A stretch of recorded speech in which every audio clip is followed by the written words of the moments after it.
You want not just to be online. You adopt same strategy and apply in your own business. Any strategy except you understand the strength of the person that is behind. And making the right type of content will also include you making discoverable content. It's a gift and it's their gate pass so that they can make money, so that they can change their lives.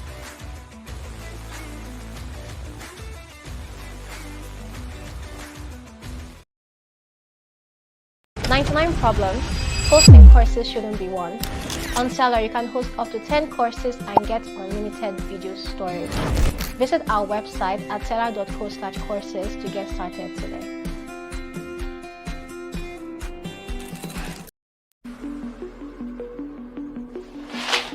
Hey Siri. How do I make money as a digital creator? How can I make money from my creativity? What's the best course hosting platform in Africa? To do that, you'll need to be online. Alright, I'm online. What's next?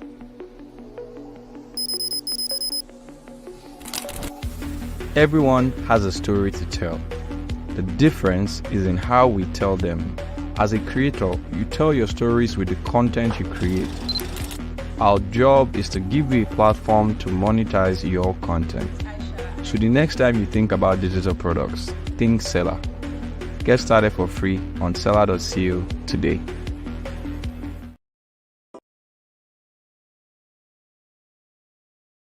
Being a creator is a lot. We understand the effort you put into your creative work, always showing up and delivering value. We see you. As a creator, we know you need to be supported. And that's why Show Love by Seller was created just for you. Show Love enables you to easily accept tips and donations from your supporters and fans all over the world. With Show Love, your fans, community, audience, and followers can now reward you for all the hard work you put in. What's more, you can receive these tips and donations from anyone, anywhere in the world. To get started, all you have to do is go to www.seller.co/showlove, fill in your details, and in less than 5 minutes, you can set up your Show Love page and start accepting tips. It's as easy as ABC. So what are you waiting for? Over 10,000 creators are using Show Love, and you should be one of them.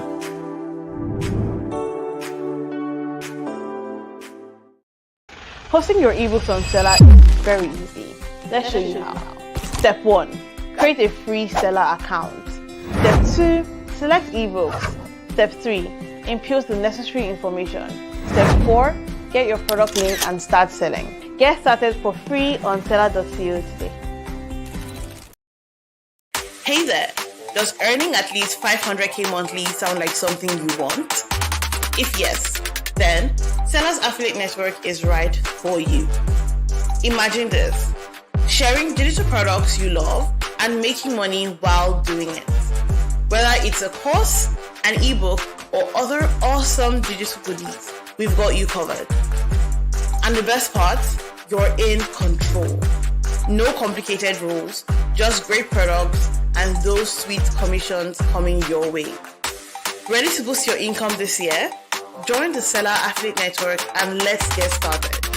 Head on to affiliates.seller.co to learn more.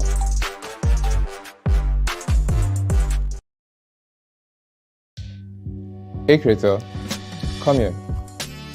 No, I mean, come closer. Why are you managing chaos? You're hosting your course on Google Drive, using another platform to build your sales page, and a totally different platform to receive payments. And guess what? Sometimes you can't even receive payment from your international customers. Why are you trying to manage chaos? Or don't you like your peace of mind? With Seller, you can manage the whole process of selling your digital products from one place. From hosting your ebooks and courses, receiving payments, managing your customers' data, automated follow-up for abandoned transactions, and even building beautiful sales pages.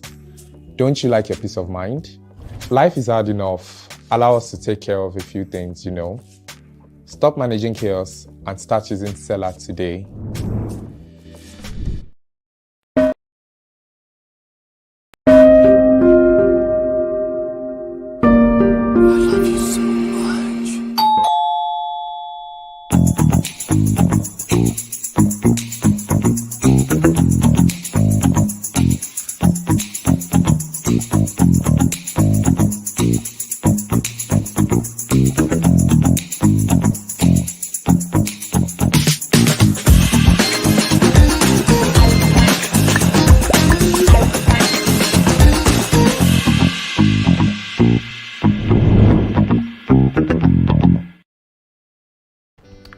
Welcome to day 2. I hope you're rested and refreshed for today.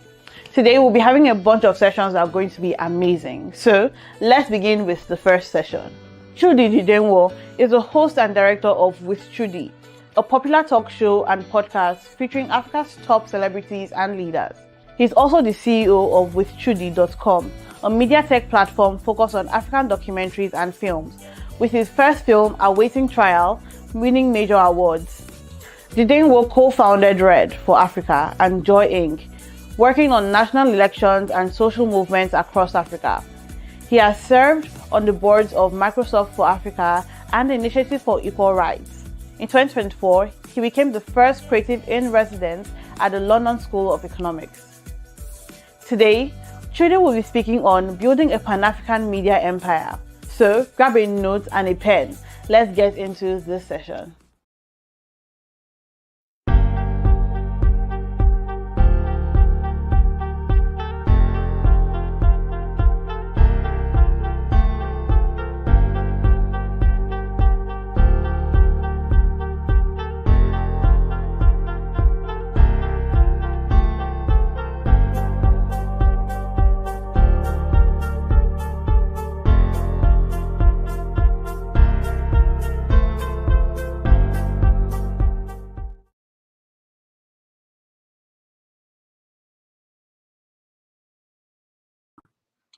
Right. Good morning. It's great to see. Well, I can't see, but great to be here talking to all of you. I have been nervous about doing this because even though public speaking used to be my life, over the past 4 years since doing my show, I've been focused on just listening to people and saying no to all kinds of speaking engagements. And data creators, they're the hardest people to BS, isn't it? So this made me a bit nervous. What I decided to do, therefore, is something I often don't do, which is to share my story. The topic is building a Pan-African media empire. And I thought, even though I'm not sure about that last word, perhaps sharing the story of the humble beginnings that got us here would be more useful than anything else. Yeah, so let's go into it. It's great to thank you to Sela for inviting me to do this, and well done to the rest of the team for the seamless way they've managed the entire process. Now,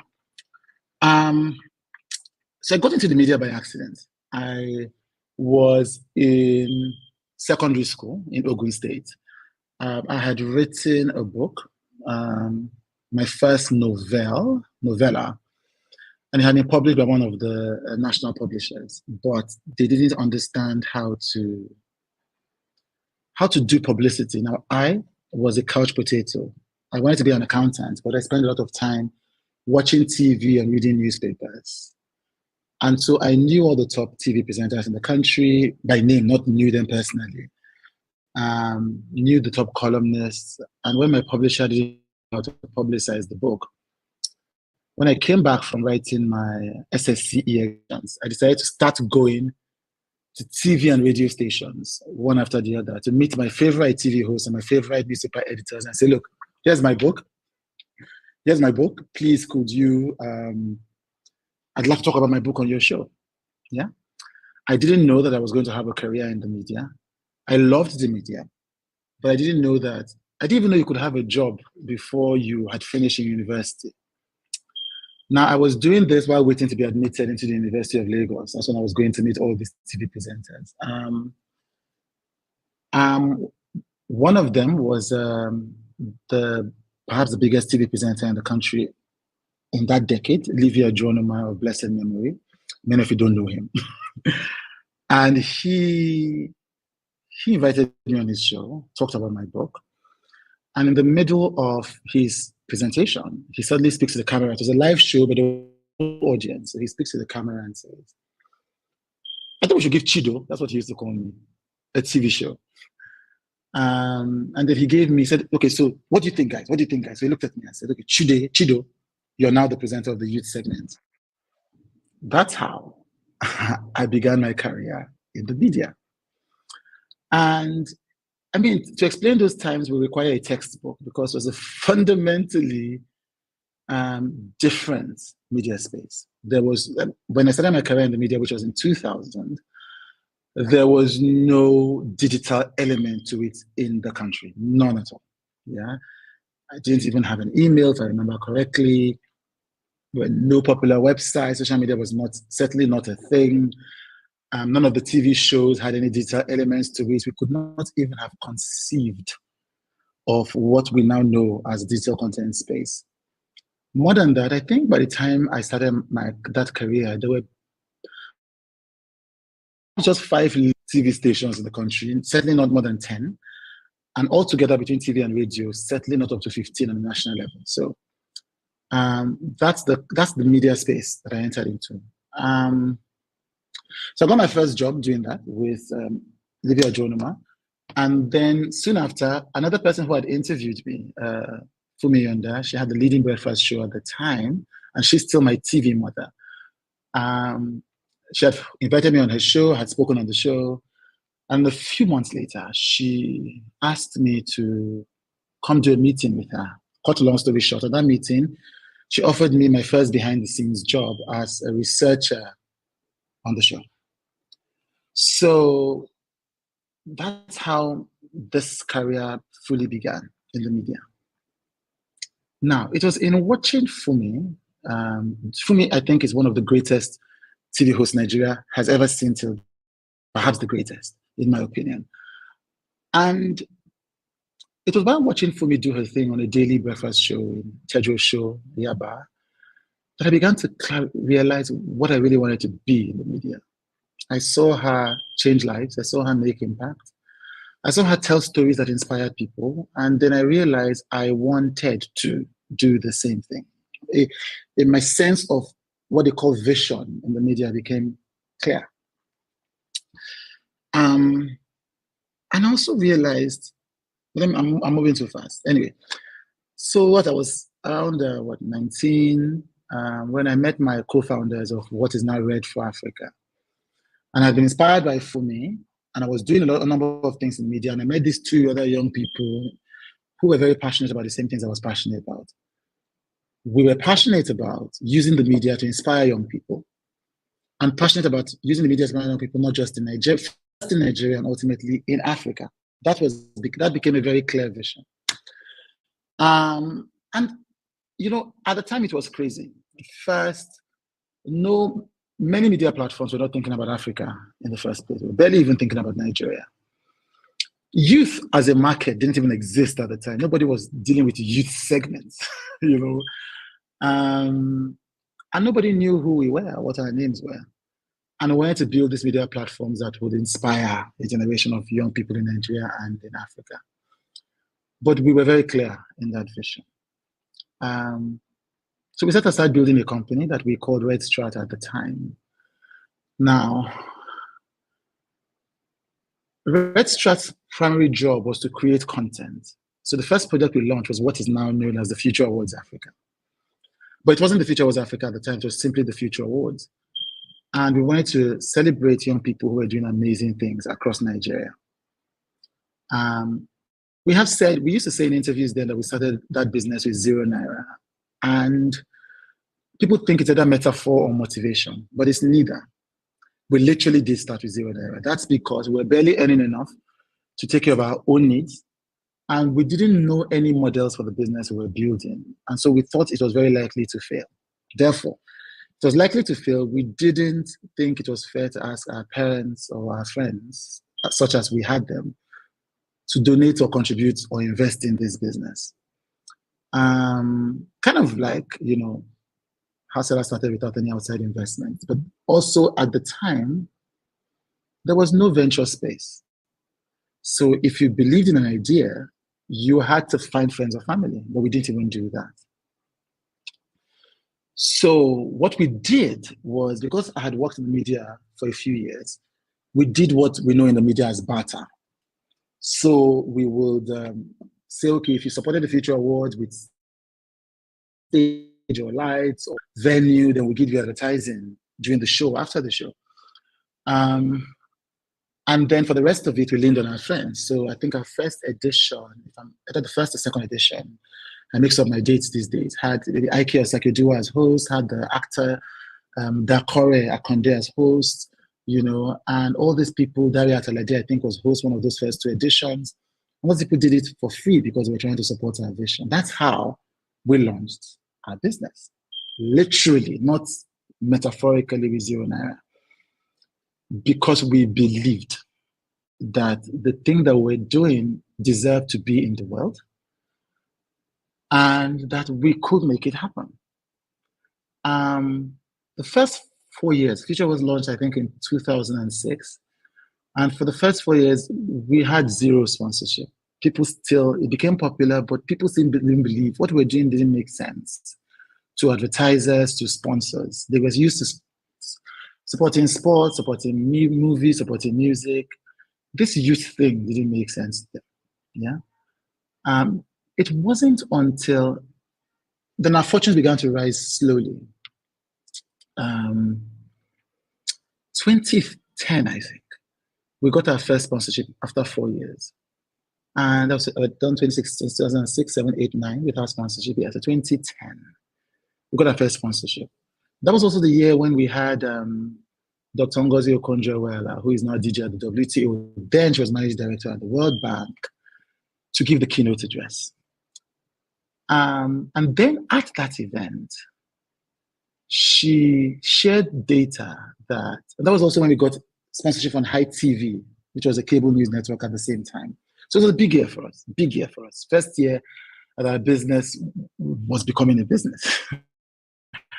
And Iweala shared data from the CIA that over 70% of Nigeria's population was below 13. That was the first time we were hearing that.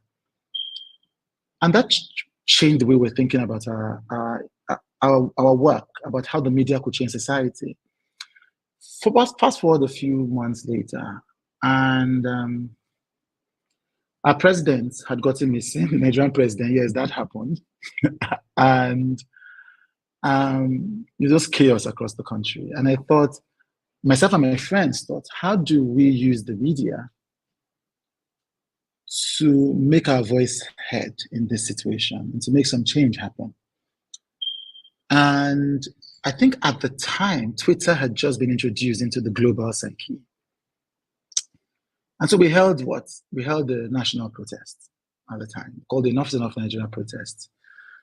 And our primary tool for mobilization was social media.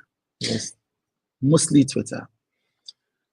And this was not our business. This was just something we're doing on the side as young people, but using our experience with the media, but also in line with the vision that we had that the media could change society. And so we did that. I remember the protests. I think that was the first time a Nigerian hashtag trended globally. And suddenly, we're talking to the world, CNN, BBC, all of that. It's the first time I was experiencing such impact at that scale.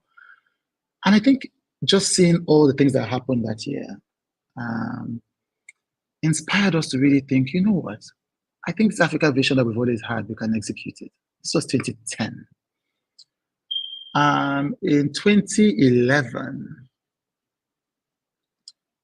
the Future Awards was hosted. This idea that 3 young people, when we started this idea, I was 19, my co-founder 18, and my other co-founder, Amelia, was 17. Yeah, so we're literally teenagers, not just young people. And we said, okay, I think we can do the Future Awards. So 2011, I think. We had what was one of the biggest and most exciting Future Awards I've ever been part of. So we had on stage that day, being honored for Young Person of the Year. We had Don Jazzy, we had Genevieve Naji, we had all these stars on the stage. I think Ifeanyi Nebo was on the stage at the time. And after that, we thought, you know what, I think it's time for us to do the bold thing and establish the Future Awards in Africa. And then the next year, the Future Awards was hosted in the presidential villa to celebrate 100 years of Nigerian nationhood. And after that, we were ready. By the next year, 2012, I think, I mix up my dates these days because I'm now old. 2012, we launched The Future Was Africa. I think that was the edition that Bonang Mateba hosted from South Africa. And from this idea that 3 teenagers founded while I was still in university, and my other 2 co-founders had not even entered university at the time, was reaching 12 to 14 countries in the continent. And, I remember sitting with the presidential villa at the State Banquet Hall, a private event being hosted by the president. I looked into the hall and I remember thinking to myself, and this is not a cliche, like, man, or anything is possible in this life. I want to fast forward from that. Because, my show with Chude was founded in 2020 during COVID. And by that time, I'd been away from the media space for a few years. I was dealing with my own stories, my own issues. And when I launched the show, a lot of assumptions in the media had changed. Things had radically changed. I felt like a stranger in the media space. Obviously, the space had become almost firmly digital. And a lot of assumptions had happened. People would tell you couldn't launch a brand without paying influencers. You had to do digital marketing. You had to do collaborations. You had to do a particular idea. Nigerians only wanted gossip. Nigerians only wanted entertainment. All these assumptions. But I launched something completely different from anything anybody was doing at the time, because I recollected that at the time I was 19. And I did something that was so crazy that nobody else was doing at the time, along with my co-founders. And we took that idea from literally nothing to eventually 24 countries of Africa. And we didn't just do that. I resigned as CEO of Red for Africa in, I think, 2016.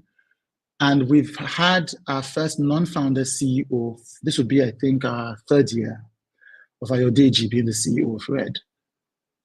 And this year, The Future was going to be hosted from 4 African countries. I think that's what they're going to do. And again, I learned that vision that we had when we were not, when we were just teenagers, that it could change the world.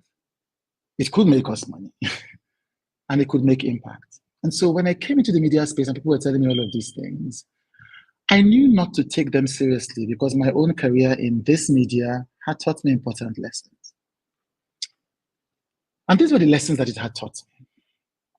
That there is nothing more powerful than an idea. I know we say that a lot. That's why I told my story first, because we've heard that a lot. But truly, that's what it is. So there's nothing more important than an idea. There's nothing more important than identifying a skill, the thing that you do better than most people. And then doing it. And then doing it consistently, no matter what anybody else is doing. No matter what is trending at the point in time. No matter whether it's succeeding or failing at that point in time. It runs against most of what people are taught. It runs against what I was told when I started with Chude. So when I started with Chude, I wanted to run it as an experiment. It's a digital experiment. I'm like, okay, so maybe I'm old school, even though I was barely in my early 30s. But let me try what I know, that these principles are universal, whether it's traditional, whether it's digital, whether it's web, whether it's social. Let me try what I know. What I know is do the thing that you most believe in. The thing that you do better than most people, which is in this case interviewing, do it as best as you can. Do it no matter what anybody else is doing or saying. Do it no matter whether people understand it or sponsor it or it makes money in the interim. And there's nothing wrong with making money in the interim. There's nothing wrong with succeeding when you start. I've watched one of our top data creators who was a mentee of mine succeed this quickly. So suffering is not essential to this whole thing. But whether it succeeds immediately or doesn't succeed immediately, whether it fails at first or doesn't fail at first, if you deeply believe in it and you are good at it, or you can be good at it, then stick with it. And so when we launched The Future I refused to do any digital marketing for it. I refused to do any ad. First and foremost, we didn't even plan it to be a digital product. It was launched on TVC, which is a linear TV station. We got into digital space by accident. Literally, somebody posted our show on Instagram, and so I thought to myself, wait, you can post cuts on Instagram. Or, people kept telling me to go on YouTube, and I thought, I don't think this show's going to do well on YouTube. I don't think Nigerians are going to watch this show. I was basically dragged, kicking and screaming to put this show on YouTube. But I said, we're not going to spend any money on digital advertising. I want to know that this idea succeeds on its own by itself. And I believe that if it is good, then it's going to succeed, even if it takes a while. And it did take us a year before our shows began to go on YouTube. It took us a year before we began to go viral on social media. People are often surprised when I tell them that we've never paid for a post on any social media platform at any time. Never paid an influencer, never paid for a collaboration, never done any of those things. And again, there's nothing wrong with those things. Nothing wrong with doing whatever you want to do to make your business grow. But the point is that many of the things you are told you must do to succeed are not true. Many of the things you are told that other people are doing to succeed are not true. People say to you that, oh, things have changed because it's the digital media space now. Most times they don't know what they're talking about. Whether it's digital, whether it's media, whether it's Twitter, whether it's Instagram, whether it's TikTok, whether it's Snapchat, whether it's YouTube, if it's web, and I remind people that there are a lot of web-based platforms. Why people tell you things like, people are no longer reading web-based platforms. A number of web-based platforms are doing incredibly well. People tell you, people only have time for short content. Incredibly long-form content is doing well. I mean, one of the most viral content recently was over 3 hours, an interview with a pastor on social media, and it got over 1 million views. So many of those assumptions that people tell you are not true. I learned that very early in my career. And even after I'd spent over a decade in the media space, and I was launching a completely new brand, and the mass audience didn't know who I was, those same principles applied. Those same principles applied. And it comes down to those, what are those principles? Very simple. And it really is that simple. What do you do better than anybody else? What is the skill? What is the talent? Even if it's an African vision. If you remember, we didn't even start by having an African vision. We started by having a Nigerian vision. But what we did was get busy doing what we wanted to do. Get busy doing what we said we were going to do. Get busy creating the content, which wasn't called content then, but get busy creating the event, the print, the TV content that we said we were going to do. And you see, let me take a segue from my story. I have been in this industry for a while. Next year, I'll be making a big announcement. And I have seen brands, I've seen celebrities rise and fall. I've seen trends stand and die. I've seen superstars fade. I have seen products and brands die. I've seen Blockbuster fail. I've seen people celebrated by global press kill over and collapse. And I've seen the people that have succeeded over time. They are people who started things not because other people were doing them, but because they deeply believed in them. One of my friend, Uche Pedro, who runs Bella Nigeria, which is still one of the biggest web and online-based platforms across the continent, and has been so for over a decade. Then he began to do fashion and weddings digitally because it was popular. Literally, nobody was doing this at the time. And in the time that Bella Nigeria has existed, there has been fierce competition on all corners. But if you wanted to launch an upscale fashion or wedding, well, so people do wedding. I mean, weddings are now big brands now. Today, there's no other option to go by Bella Nigeria. And what Bella Nigeria did was they never wavered when trends were changing. They believed in their core, that this is what we do better than anybody else. And they've evolved that into events, they've evolved that into video, they've evolved that into, they've gone across the continent while still being called Bella Nigeria. And they've literally transformed the way that we consume wedding, fashion, and style content. My friend Debuka has been hosting Robbie Minds for over 10 years, yeah? And I tell people that Debuka is beyond seasons because, we created Robin Minds over 15 years ago, myself and my co-founders. And so after 5 years, we're looking around and we're thinking, who is the best person that will host this show? And we thought, and Opuka had never hosted a show at that time, if I'm correct, I'm not sure. I'd never hosted a show. I'd never hosted a news show at the time. And as he said after, he was, in quotes, jobless at the time. But you could see that Ebuka was passionate about interpreting the news in the mainstream media. He was passionate about influencing culture. He was passionate about using the media to simplify complex subjects.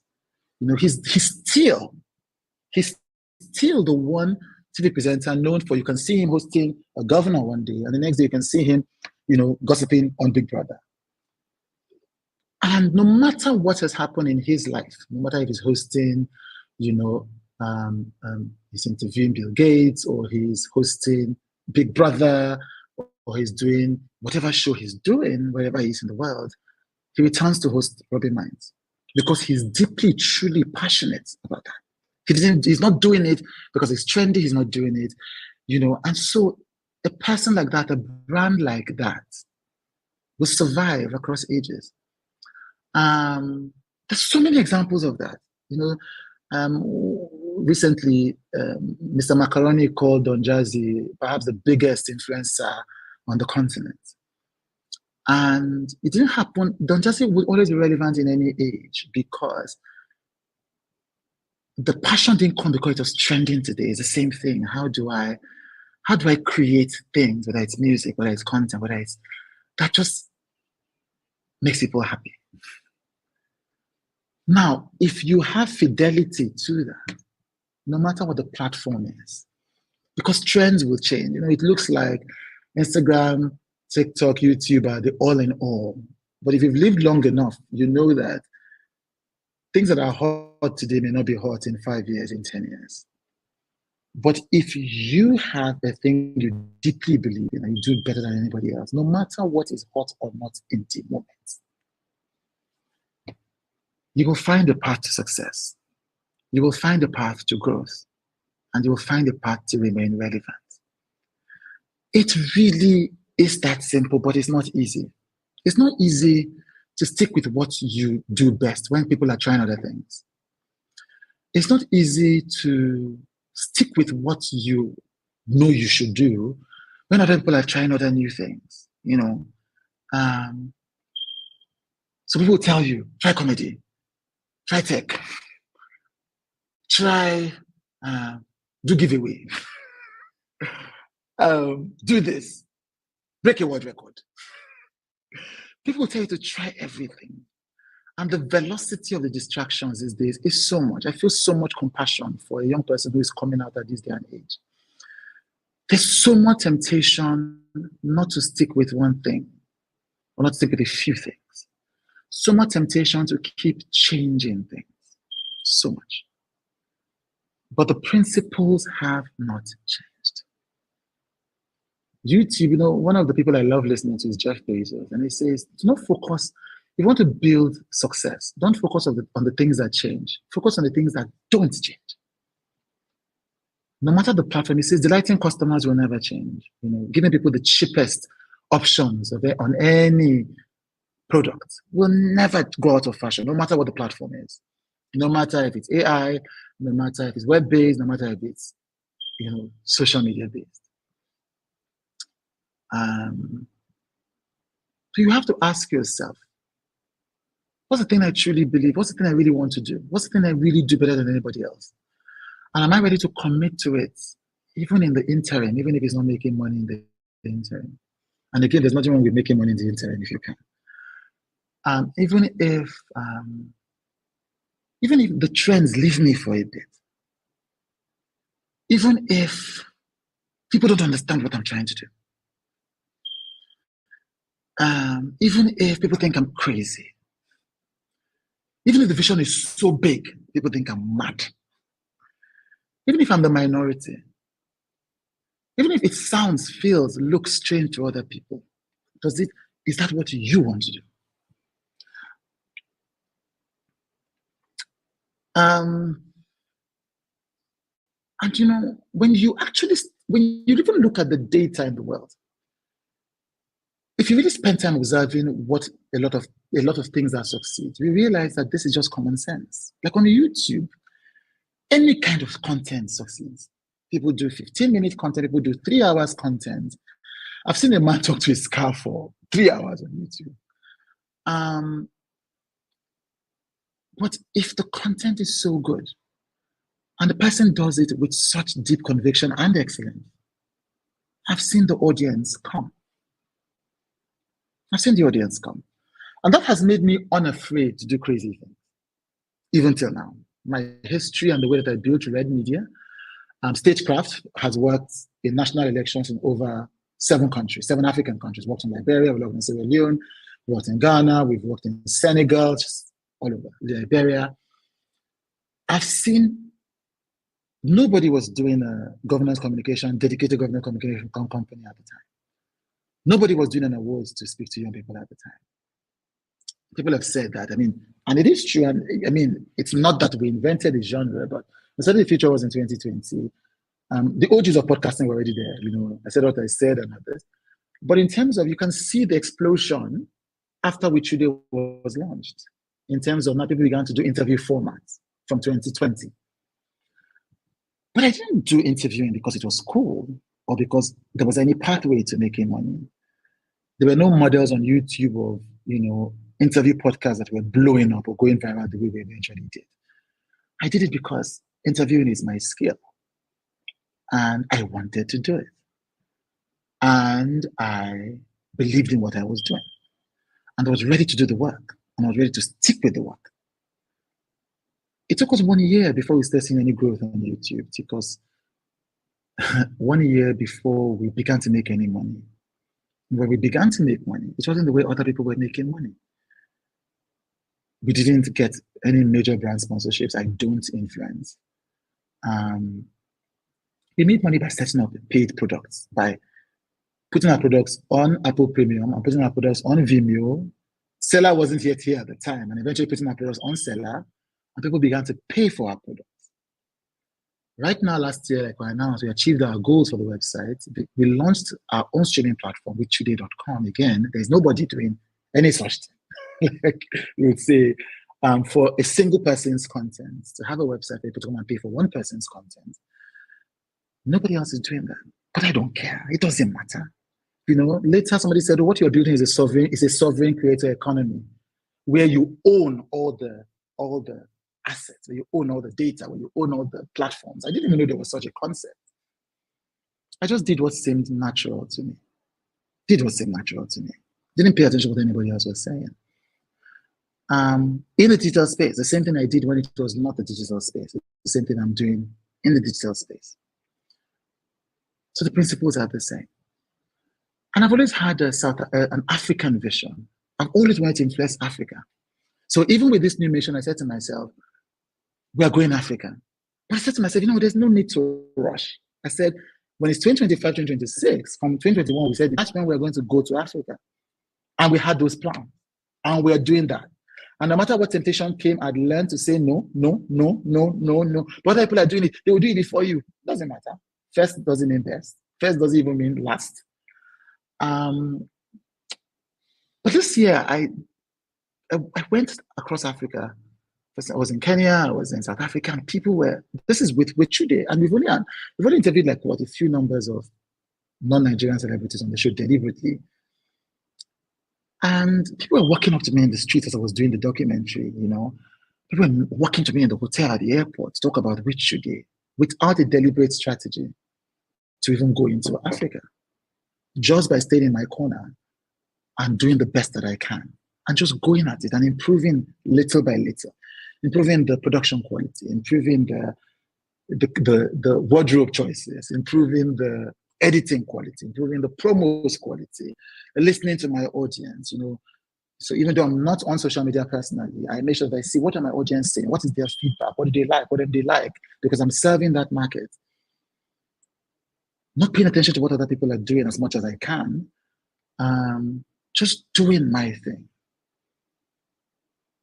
has helped me build what some people will call success, has helped me build what I'm proud of, has helped many creators build things that are changing industries, communities, all of that.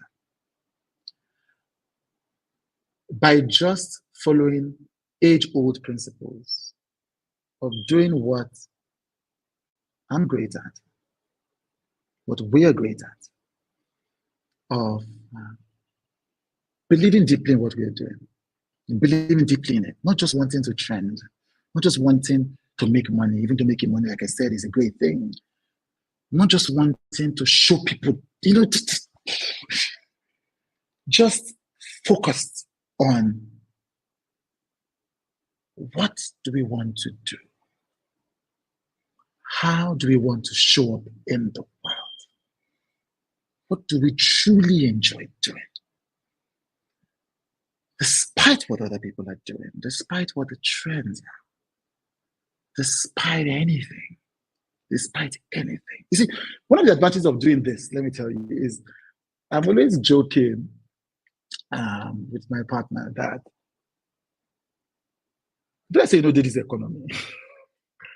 Because no matter what's happening with currencies, with all of that, you see, first of all, the bulk of our subscriptions on Chude.com come in dollars. Yeah, so it insulates us from the economy. No matter how bad the economy is, I can trust my subscribers. Because first of all, they are from across the world. But that was only possible because I built a unique business.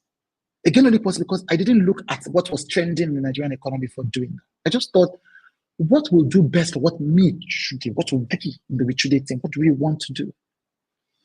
And that helps us build a moat, a competitive advantage. That helps insulate us from the trends of the economy. That helps insulate us from YouTube. That's why, as I've said, I get annoyed at what YouTube forces creators to do when you want to talk about, real life issues like divorce and sex and rape. These are real things people are dealing with. And you have to change the word from A to R, use X instead of E, and all of those things. We are able to avoid those things because of the platform we've built. We're able to insulate ourselves from being affected by what can affect other people because we just followed our own voice. This is not to do that. It is possible to do that. And it's not just possible to do that. A lot of creators are doing that. A lot. The ones that have lasted a decade, that's all they did. That's all they did. And perhaps you just want to succeed for 1 or 2 years. So good, chase trends. And that's fine. But if you want to create a digital business that lasts, that continues, like we've done with Red Media, like I want to do with Joy Inc. and with Chude, that lasts, even when the founders have left, it has to start not from what the market is saying, it has to start from what you want to do, what you believe in. So that belief is going to sustain you when everything else is falling apart.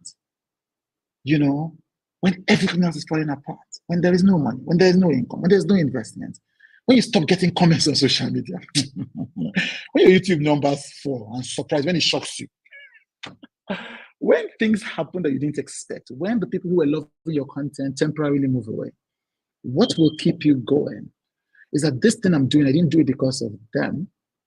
I did it because of me. I did it because I want to do it. I did it because it excites me, because I believe in it.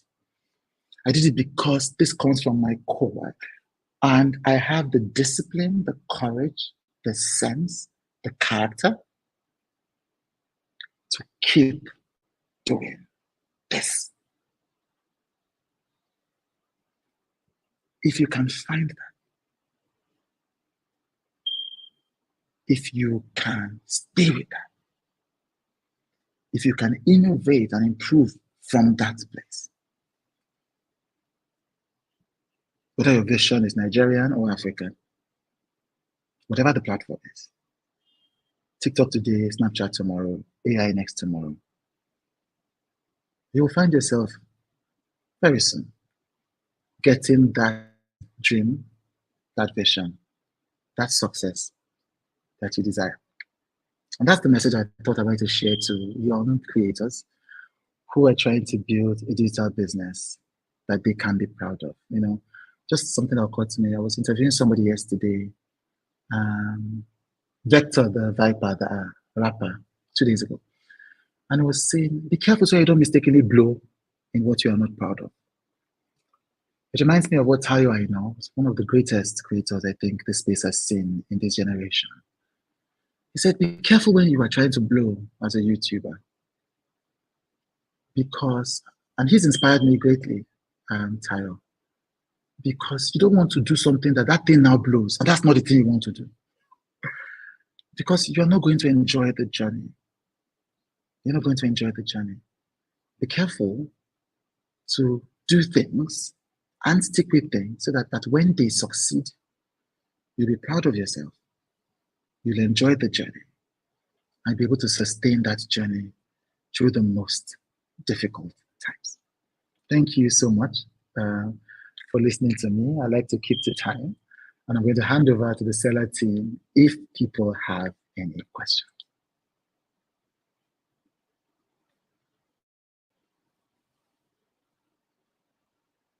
Hello, seller team.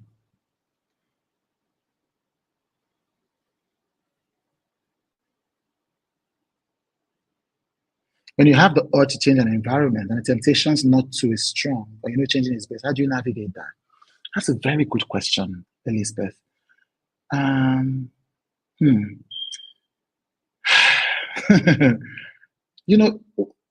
answer to that, I'm trying to simplify it. You have to have built your character and courage before that time comes. You have to have built. And the way to do that is, the way to build courage is to have courage in small, small things. So building your career, learn to do what you know to be right that other people don't agree with. Learn to know what you know to be right that other people don't agree with. And as you learn to know what to be right, as you do that, in those small, small things, and then you prove yourself right. You begin to build courage. So that when a big decision like this comes, even if people tell you you've built your own, in what Stephen Covey called internal security, you've built your own internal security to know that I know this is the right decision. So that courage will not come at that time. You have to have built it. It will become organic, for you to say, I've heard your advice, but this is what I'm going to do, because you've built a system of courage. You've learned every day in small, small things how to say yes to yourself and say no to the opinions of others. Now, it doesn't mean you should disregard people's feedback. I always say, take all data that you receive, but don't let the data overpower your own spirit, your own decision, your own gut, because your gut is also important data. Your gut often comes from the experiences you've had. So take all of that. I always say, let people's feedback debate with your gut. Allow it without fear. Let it debate. Take all the information. Let people say no. Let them debate and see which argument is stronger. And if your argument for what you want to do is stronger, for changing your environment is stronger, then the courage you build for making small, small decisions will give you the organic courage to make that big decision. So start now. Start from whatever you're doing. Start building courage. Start saying yes to yourself. Start building your brands. Start tweaking your content. Start trying what other people haven't tried. Sometimes you will fail, but you see, everybody fails. The cowardly fail, the brave fail. So you might as well just do it. And when those big decisions to change or not to change come, you would have built the internal fortitude to do it without losing your heart to do it. I hope that helps. Okay. Leave your microphone. Okay, good. Yes. Hello, Mr. Chude. Fine, thank you. That was an amazing session. Oh, I can't tell you how long I've been waiting to hear you, how long I've waited to hear you speak on something like this. I'm such a big fan. Everyone, all my friends are like, Chude is speaking. Oh my God, he's like the best journalist. Thank you so much for sharing. I appreciate Thank you so much. Thank you. I think one thing I really, really took out of that, and I think it's also something we really do as Stella, is relying on connections. We were talking about how you started the journey and relying on your friends to, to help you start building your vision. It was honestly truly inspiring because as Thank someone you. who's also trying to build something, you would say you think, oh, you start sending like pitches to people that are kind of like not in your circle, like kind of like far reach, and you never know like people in your circle are truly inspiring. So thank you so much. Thank you. We really You're appreciate welcome. you being here. I'm good. Thank you so I'm much glad. for thank you so much for seeing our vision for this summit and accepting our invite, honoring our invites. We're so happy to be your partners on your show. So Yes, I'm so thank you happy to so have you much. guys. Thank you. Thank So all you. the love from Douglas and Milton and Shay. Thank you so much. It was a pleasure to spend time with you guys. Thank you. Thank you. Take care. Bye-bye. All right. So if you were here yesterday, you know I had referred as Santa Claus Lydia. All right. But before that, I am curious to hear how did you feel? How did you feel about Mr. Chudi's session? Like, just type in the comments. How did you feel about it? What did you learn? What are some things you really took away from this session? Type, type, type, type, type, type, type. I'm really eager to hear what you think and how you felt after this session. All right, let's see who's dropping a comment. Oh, Mary says, thank you, Trudy. Watched a few of your shows, and the emotions and empathy was so real and it's peak. Okay, oh, you had a question. I'm so sorry. Okay, good morning. Please, for Sarah, why is that there are no selling of physical products? Because I have one and I want to market it on the seller platform. You definitely can't sell physical products on seller. It's a thing. If you when you attempt, when you start the process of signing up, yeah, different options, physical products, digital products. So you can sell the physical products on seller. All right. So I'm be curious to know what you felt about today's session. Curious to know what you felt about today's session. Amazing, just explosion, mind blowing. Okay, I love those words. I love those words. I love those words. Oh, I love those words. Thank you so much. Thank you, thank you, thank you. Okay, so start saying yes to yourself. That's a word. That is a word. His sessions are inspiring. I think everything Trudy does is always so inspiring. Thank you so much for sharing. Mr. Trudy is a great man off and on air. You have inspired me so much. Yes, yes, yes, yes. I'm sure he'll be so glad to hear this amazing feedback. So thank you so much. All right. So yesterday we had a task. All right. Yesterday we had a task. And it was to share to answer who were the what I call it who to two first people to respond to our guest who post. Now, a lot of people got it. A lot of people got it. So yes, we shall be to be live here.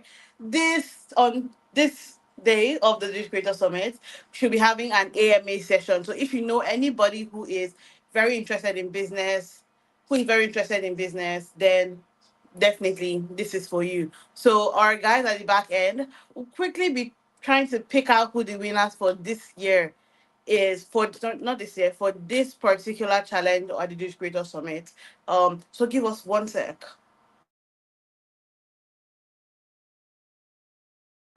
All right, so the people who won this year's summit. I'm so sorry. Why do I keep saying summit? But before I start sharing my answers, please drop an emoji in the comment section. I really want to see if you guys are really excited. Drop a fire emoji, drop a heart emoji, drop anything, anything, anything. Okay, just keep going, going, going. Drop your favorite emojis. If you were here yesterday, you know that is how we get energized. You know that is how we get pumped for the next session. Okay, somebody is waving. Random Talks is waving. Yes, fire and heart, explosion. Yes, yes, yes, yes, yes. Yes, yes, yes, yes, yes. Love it.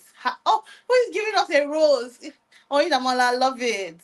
Okay, keep dropping those emojis. Keep dropping those emojis.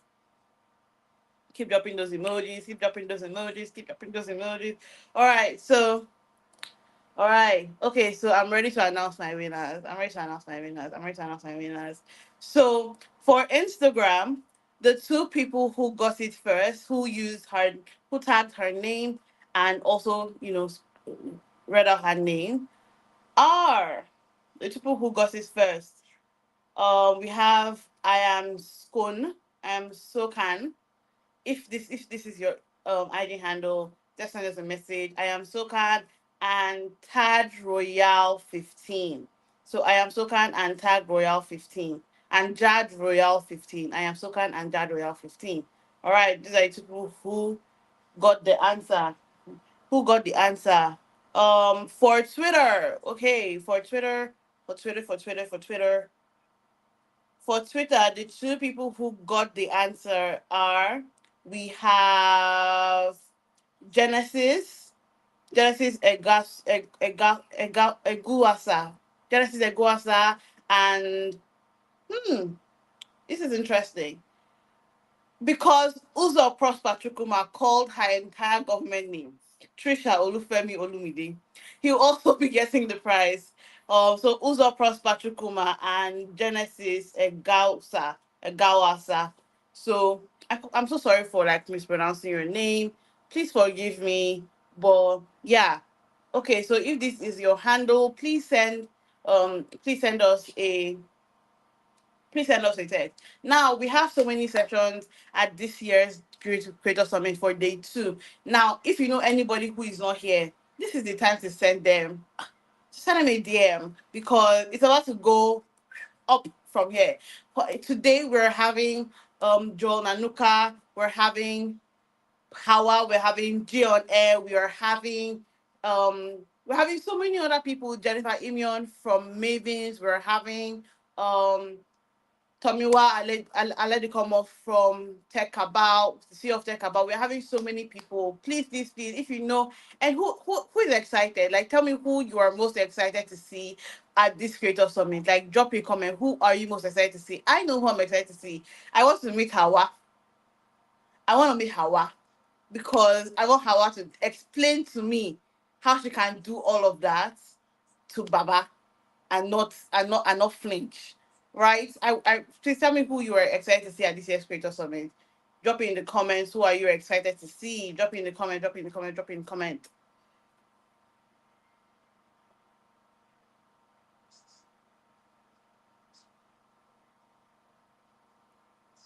Hawa, everybody, Mercy says Hawa. Yes, yes, yes. I'm excited to see Hawa too because I'm excited to see Hawa.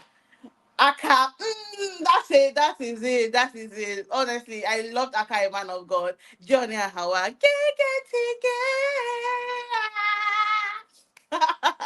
I hope I got it. So yes, Hawa and John. Who else? Who else? Who else? Who else? So let's keep this going. Who are you excited to see at this year's summit? Hawa too. Girl, yes, Hawa, because she has to explain. She has to come and explain herself. She has to come and explain what she's doing around Lagos. Okay, who else? Who else? Let's drop it, drop it, drop it, drop it. Who are excited to see Hawa? 88 property said Hawa. Yes, Hawa. Valentine said Hawa. Okay. I mean, it's like Hawa should just come already because it's giving. Oh, peace is that excited Tomiwa they come on. I feel his session is going to be very, very powerful, right? Very, very powerful. Someone who's done a lot in media. I think his Chude was amazing. Yes, Aka, girl, Mercy, your head is there. Your head is there. Aka Nani, yes.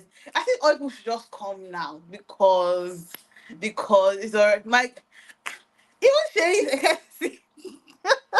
Sherry said Hawa. Okay. All right, all right, all right. Please keep dropping. Who are you excited to see at this year's summit? Who are you excited to see? Me, I'm just to see everybody because and okay, yes, I have to announce this again because you guys need to be ready. Now, if you are a business owner or you know anyone who is a business owner, we have a private session for them today. Okay, we have a private session for them today. Now you know Trisha Beast is hot. Everybody knows like her mind, her brain for business is hot. And if you know anyone who is selling anything, whether it is a service, a product, they own their own business, small, large, medium scale, whatever it is, let them know that today at the Dish Creator Summit, we're going to be having a private session that is where you can ask Trisha Beast anything that is on your mind, right? Ask her all your hot and burning business questions. Ask her anything. So right now, I need you to go to our. I need you to take. If you're on your phone, take a screenshot of this and put it on your stories and tell the world that we are having a private session with Trisha Biz today. Tag Trisha Biz, tag our Triseller, and make sure you use our filter. All right. tag Trisha tag a Triseller, and use our filter to tell the world that number one, this is happening here in Africa, and number two, that we're having a private session here today by 3 p.m. with Trisha Beats. Okay, someone is on the back end and they're already seeing your tag. So keep tagging, keep tagging, keep tagging. The world needs to know that this is happening. Business owners need to know that this is happening. Okay, BMA TV says, good morning, watching from South Africa. First time to be a part of this seminar. Nice listening. I am so excited. Thank you so much. Lovely watching all the way from South Africa. Ah, I think South Africa is such a beautiful place. Thank you so much for joining in. Okay, thank you. All right, so okay, so tag us, use the filter, take a video of yourself. We're really excited. We have, please, and also please stay tuned because we have more giveaway sessions, we have more jam pack, power pack sessions, and we have so many more amazing things in store for you guys. It doesn't end here. So get tagging. I wish I could do a video, but I can't. So I'm using my device. Oh, good morning, watching from Lagos. Good morning, watching from Cameroon. Oh, we have people from everywhere in the world. Keep dropping your location. Keep dropping your location. Keep dropping your location. We have people from everywhere in the world watching from Lagos. Okay. Donibo Enterprise, I see you. Welcome. Watching from Lagos. Kenya representing. Woohoo! Yeah, let's keep it going. Let us know where you are currently viewing from.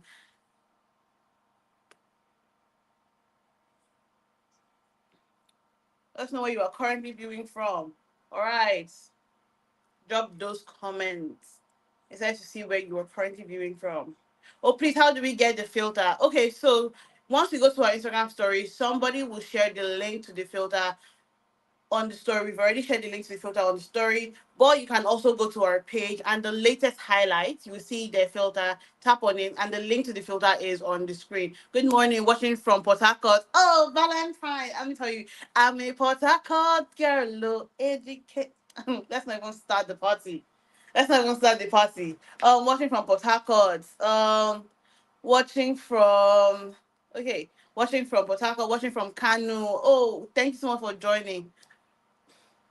Watching from Qatar, that's a distance. Thank you so much for joining in. Watching from the UK, okay.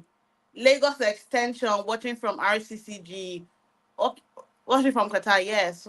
Watching from Port Harcourt. Let's keep it going. Let us know where you are viewing from because the party is there. Okay. Chidima, I can see your text. Okay, let's keep going. Get watching from Port Harcourt, watching from Lagos. All right, keep going. Let's keep it going because our next speaker is on the way. And if you know any business owner, now is the time to tell them because one thing I've realized as people build businesses and as people scale is that people do have like people face some challenges building a team, a highly effective team. And our next speaker is all about team building. All right, he's all about team building. So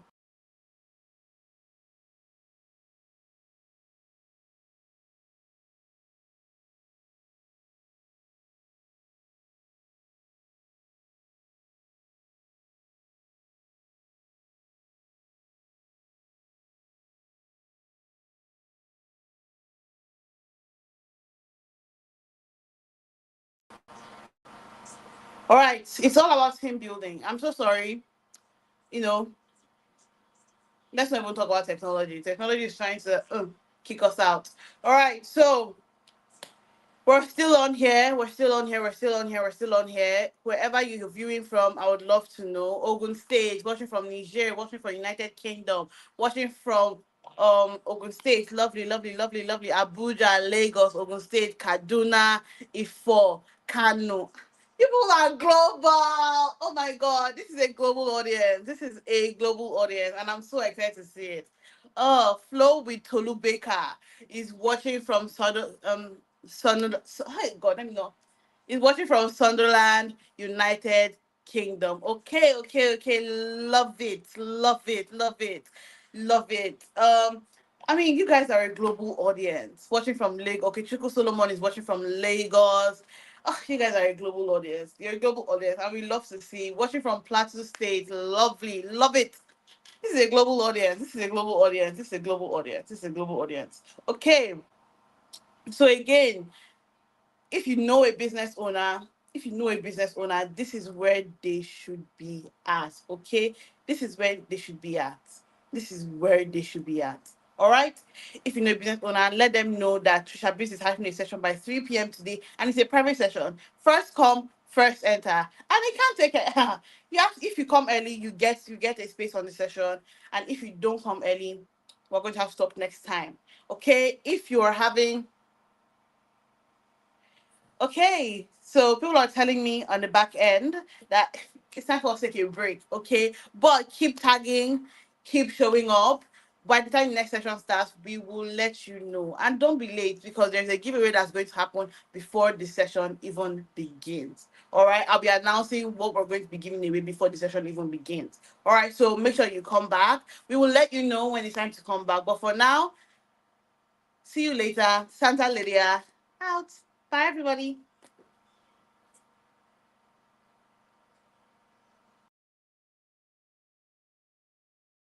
"99 Problems." Hosting your ebooks on Seller is very easy. Let's show you how. Step 1. Create a free Seller account. Step 2. Select ebooks. Step 3. Input the necessary information. Step 4. Get your product link and start selling. Get started for free on seller.co today. 99 Problems. Hosting courses shouldn't be one. On Seller, you can host up to 10 courses and get unlimited video storage. Visit our website at seller.co/courses to get started today.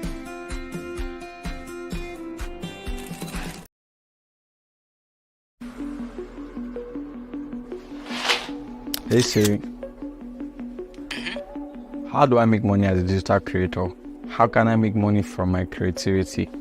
What's the best course hosting platform in Africa? To do that, you'll need to be online. All right, I'm online. What's next?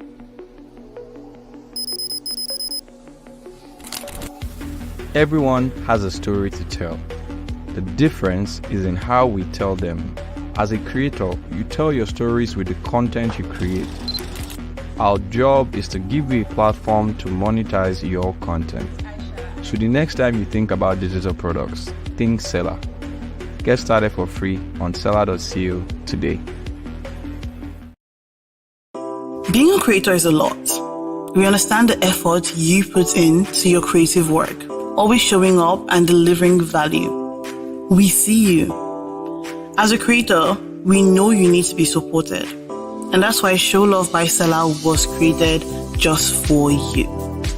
Show Love enables you to easily accept tips and donations from your supporters and fans all over the world. With Show Love, your fans, community, audience, and followers can now reward you for all the hard work you put in. What's more, you can receive these tips and donations from anyone, anywhere in the world. To get started, all you have to do is go to www.seller.co/showlove, fill in your details, and in less than 5 minutes, you can set up your Show Love page and start accepting tips. It's as easy as ABC. So what are you waiting for? Over 10,000 creators are using Show Love, and you should be one of them.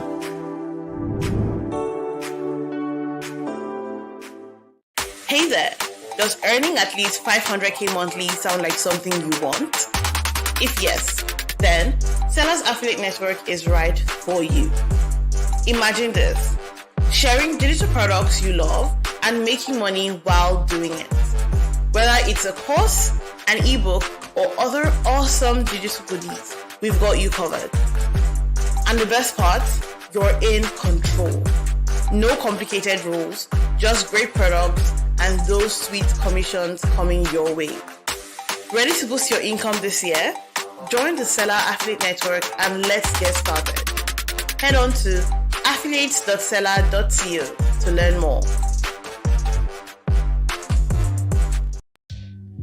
Hey creator, come here. No, I mean, come closer. Why are you managing chaos? You're hosting your course on Google Drive, using another platform to build your sales page, and a totally different platform to receive payments. And guess what? Sometimes you can't even receive payment from your international customers. Why are you trying to manage chaos? Or don't you like your peace of mind? With Seller, you can manage the whole process of selling your digital products from one place.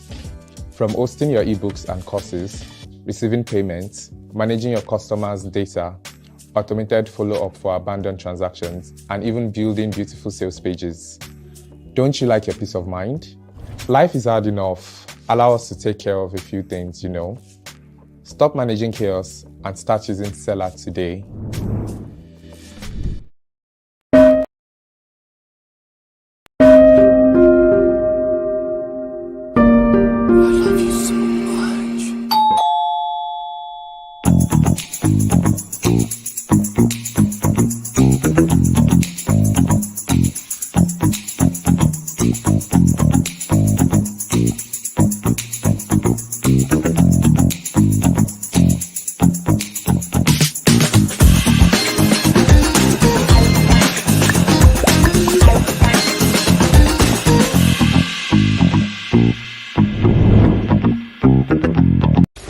What if you have all the tools you need to host and sell your online courses in one place?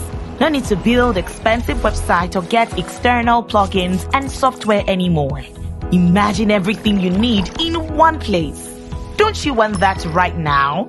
Introducing Seller Pro Plan. Seller Pro Plan. With Seller Pro, you can host up to 15 courses and have unlimited video file storage, build unlimited sales pages that can boost your sales, upsell and cross-sell your digital product to increase revenue, deliver your courses bit by bit with drip courses, sell to your international customers with Stripe and PayPal, get a free storefront to display all your courses to your customers.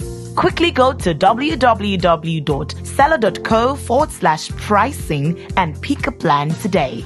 Use the coupon code GoPro10 to get a 10% discount on your first month.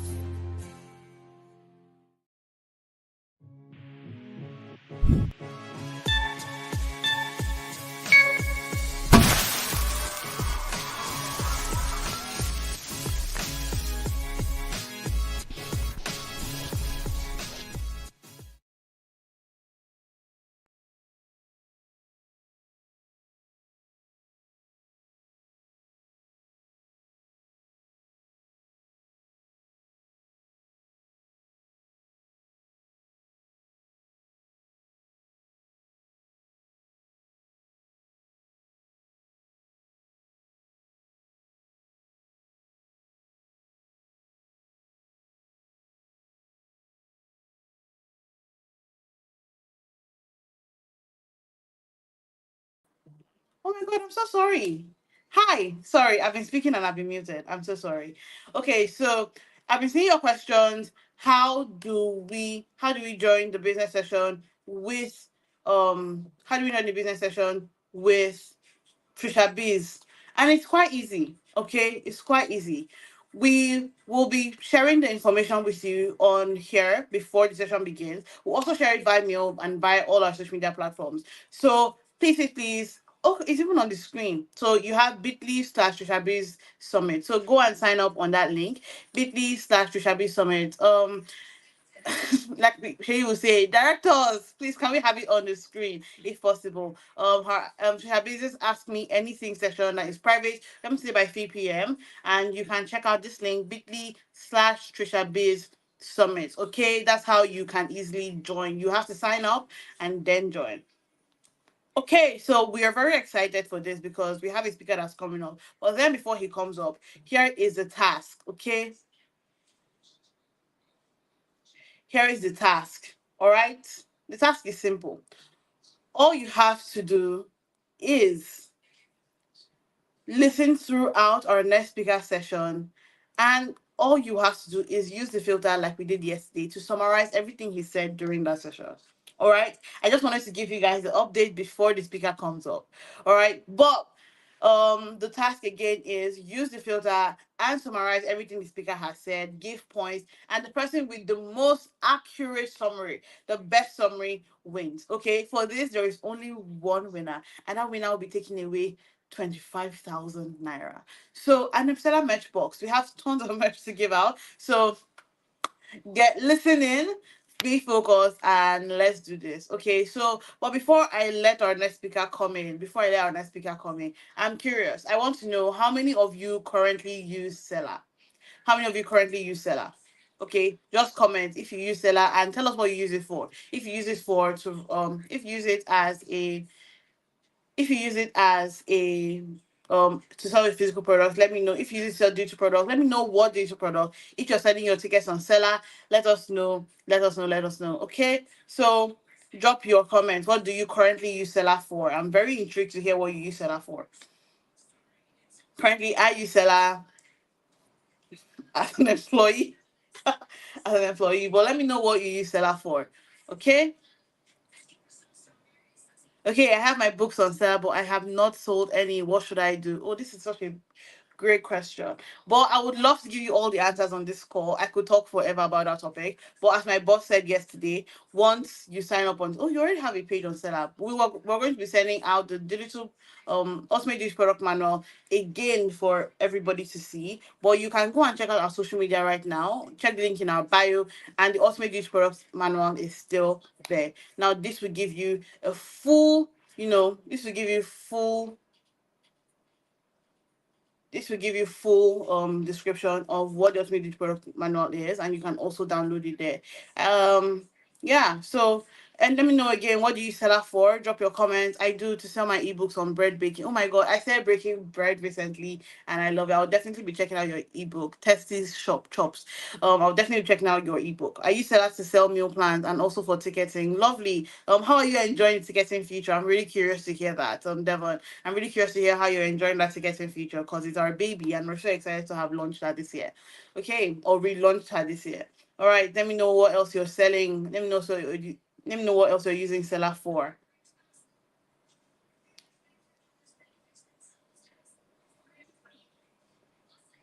Let me know what else you're using Seller for. Anybody else dropping?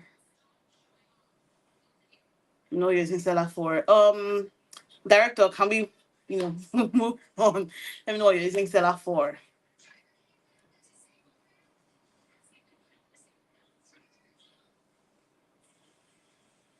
Let me know what you Seller for. Okay. All right. I'm so sorry. I won't be able to take everybody's questions. I won't be able to take everybody's questions or what you're using Seller for now, but I'll be back immediately after our next speaker. So I guess we're going to be going on to our next speaker. Again, the giveaway task is listen throughout the speaker's keynote speech and summarize with the filter. Tag us at TriSeller to win the ultimate prize. Okay. See you guys later. I'll be back eventually after the next speaker. All right. Bye. See you.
Our next speaker is a certified life coach, corporate trainer, and author of 45 books.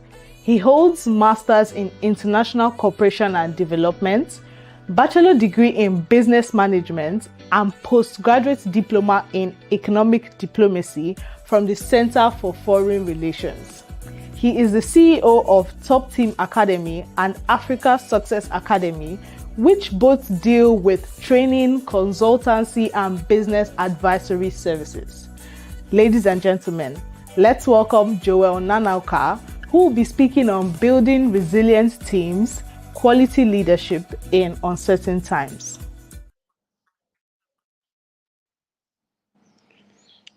Thank you so much for the welcome. And once again, I want to really appreciate having this opportunity to share basically on building the resilient teams through quality leadership in these uncertain times. May I also put forward my congratulations to all the seller teams for the good work that you're doing, both in terms of technological solutions that you're providing, as well as such kind of learning sessions that we have like this one also.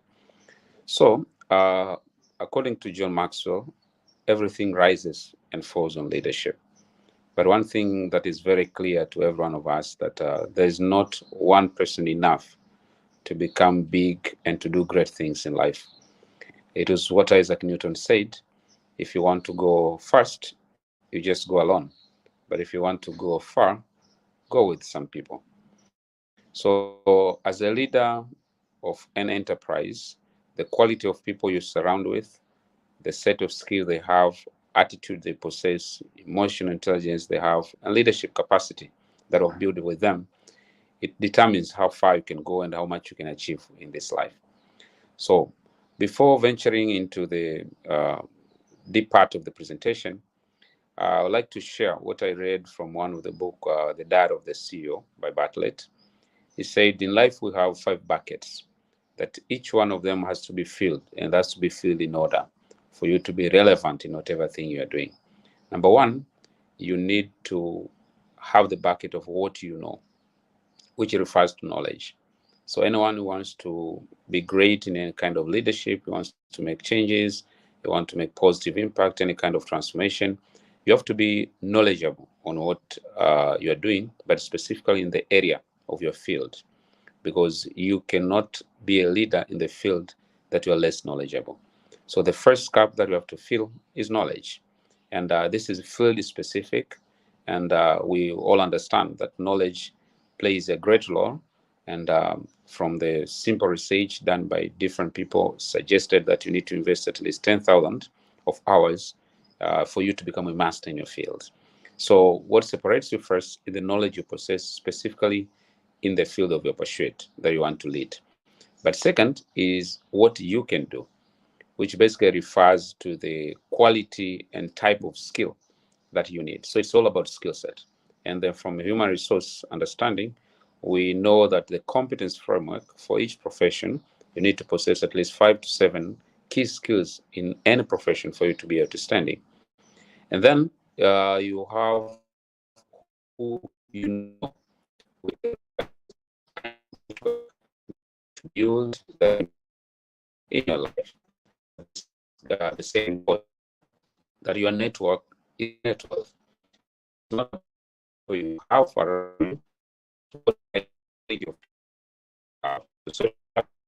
is another cup that will be filled for leader who wants to be standing in whatever thing that doing. And the fourth one is what you have, which refers to resources that you have. Now, resources can cut across from the time we have as a resource. It can be financial resource, but also it can be people, human resource.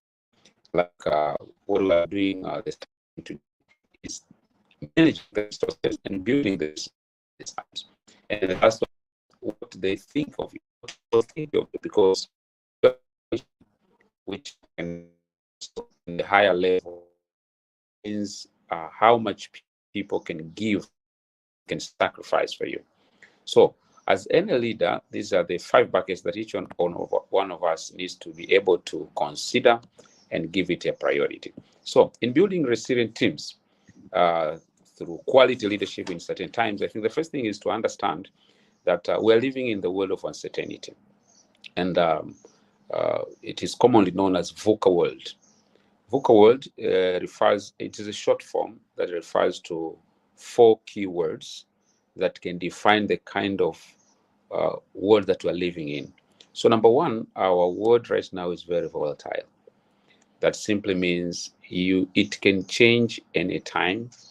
You have no guarantee of containing it, because anytime one thing can trigger changes in any other aspect of life. So whether it being technological, whether being marketing approach, whether being the taste and preferences of people that you're serving. So the word is volatile.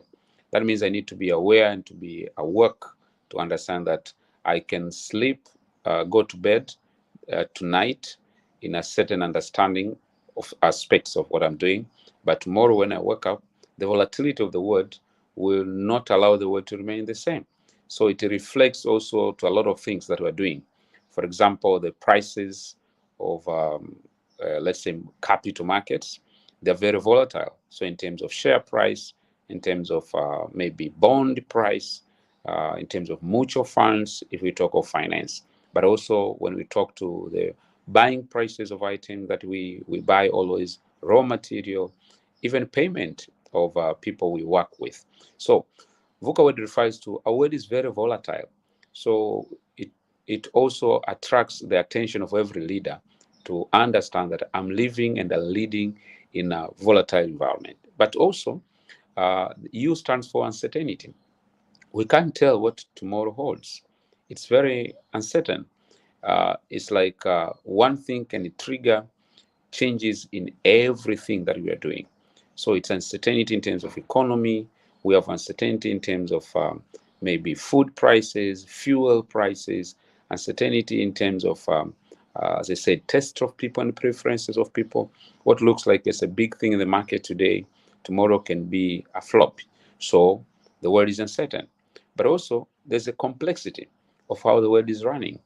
And this is because the world is too connected. So once one sector is being affected in any way, it affects almost every other area of what we do. And we can easily understand that because in the past, someone who is engaged in agriculture, he might think or he might work very, very comfortable, and perhaps he needed not know anything so much about health or about technology. But today is different. The world is so much tied up. The world is so much connected. It's so complex. So you can have an impact on the health sector, and it can literally affect every other sector. We had an example of corona outbreak, and we saw how much it affected. It was a biological issue, it's a health issue, but we saw it affected almost everything. So whatever is happening one side of the world is really connected to your own side. So as a leader, you cannot say, I am not concerned with what is happening perhaps in Ukraine because I'm not in Europe or I'm not in America. But in the real sense, if you look deep into the numbers, look deep into how things work, there's a connection of what you are doing. If it doesn't affect you directly, it will affect you where you're sourcing your material, it will affect your audience you're serving, their attitude, their purchasing power, and everything. So the world is too complex. And this calls for every leader to be able to build a very strong team, but also a quality team that's updated in everything. But also the ambiguity that is surrounding the world. It's like things are so much ambiguous. The sum of things are hard to define. You can't tell sometimes what people do want, because sometimes they will show preference on some issues, and later on you realize that's not what they meant, it's not what they want. So there's a lot of ambiguity. A lot of things are changing very fast, and it's tough and hard for any leader to be able to define how things are going on. So VUCA world, though as it has been existing for a very long time, but in the world that we're living right now, I think it attracts attention of every leader.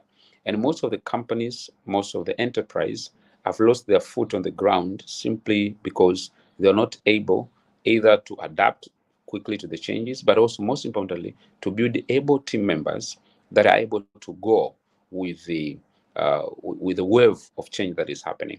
If you look into history, we understand there are a lot of companies that have lost their ground simply because of the VUCA world.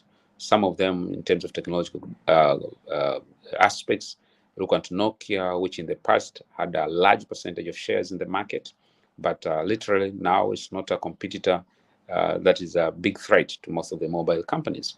But if you look at the history, you understand it was just the changes that was happening, the volatility of the world in terms of technology. Look at the companies like Blockbuster, the film renting company that was outsmarted by Netflix. So if you look at Nokia, Kodak, if you look at Kodak, it was a digital filming.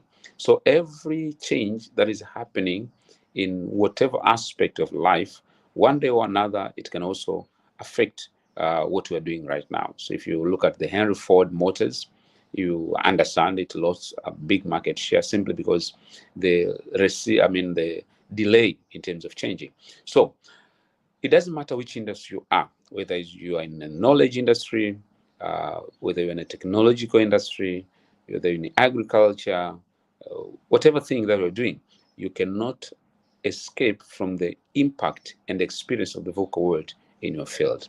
So understanding the nature of the world that you are living right now as a leadership environment challenge, I think maybe we narrow down to the challenges of modern leaders.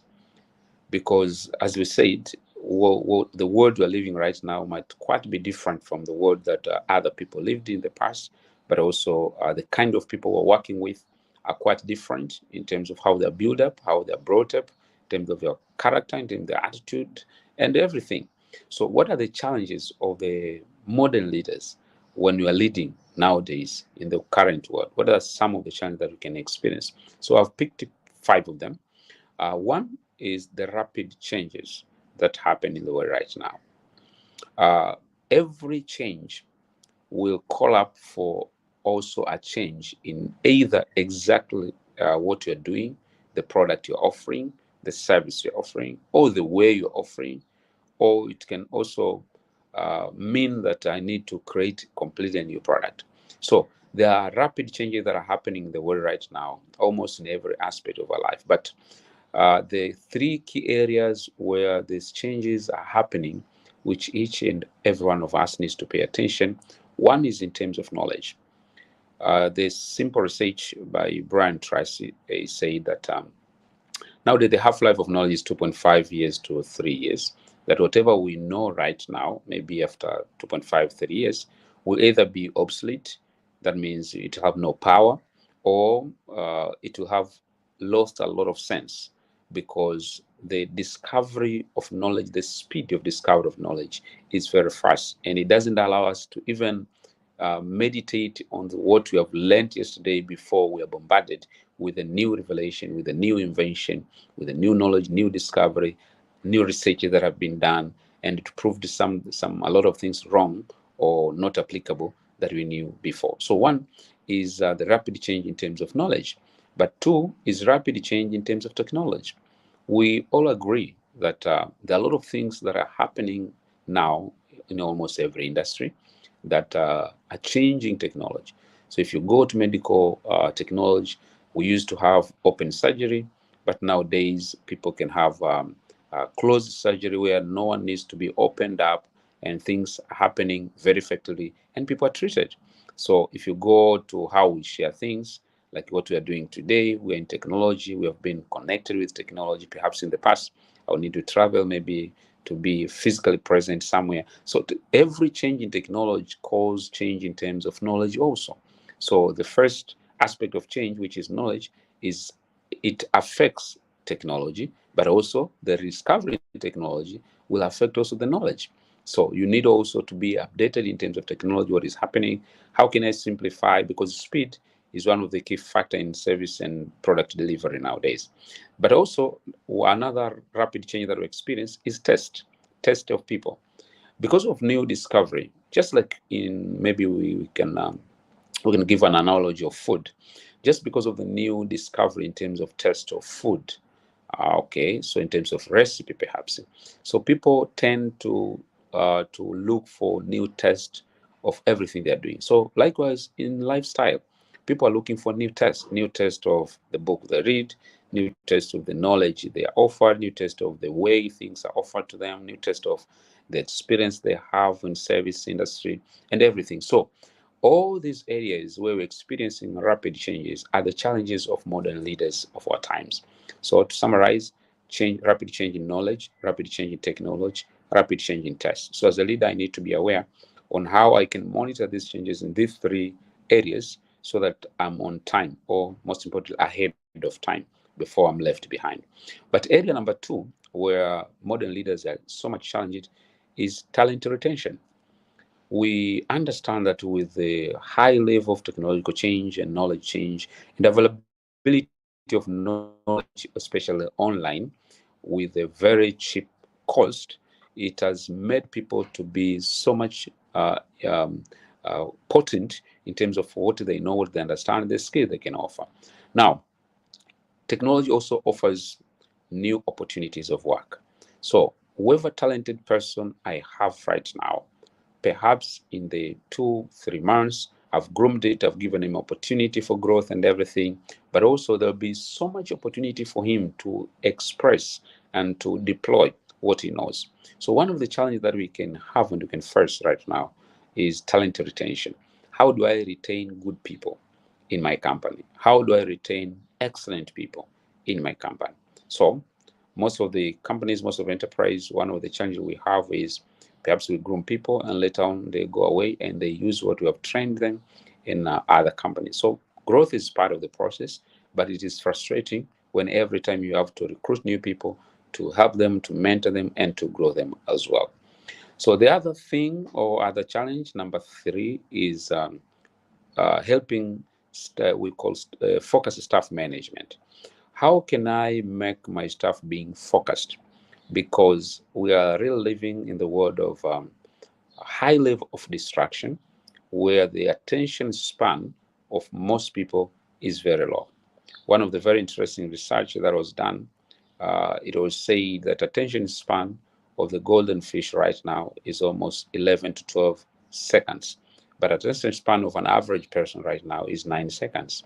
So in comparison, we say golden fish has much higher attention span than common and average human being, which means that people, they are getting it tough and hard to focus on things. Now, this is both on, I would refer to the when doing a given assignment or given task, but also being focused on doing something for a very, very long time. Also, it's a challenge. With the new generation that we have right now, Generation Z, for example, they like dynamics. So they want to be dynamic. They want to have changes in life, to test different things, and in their nature. So sometimes it's very hard to maintain their focus. So as a leader, my question would be, how do I make my people focused in what they are doing? So that's another challenge we face in this world. Number 4 is managing diverse workforce. From as a virtual, we're getting virtual every day, and this allows people to participate in being employed maybe through virtually or online. So nowadays I can advertise a job here and I can have someone from Bangladesh applying, and when I look at his skill set, is the kind of person I needed. Now, managing diverse workforce in terms of our background, in terms of our time difference, global time difference that we're facing, in terms of our attitude, how we define things. So with the technological change and the possibility that have been created, it means I can have an enterprise where I work with people from different parts of the world who have got different kind of background, different types of attitude, different timelines, and everything is quite different.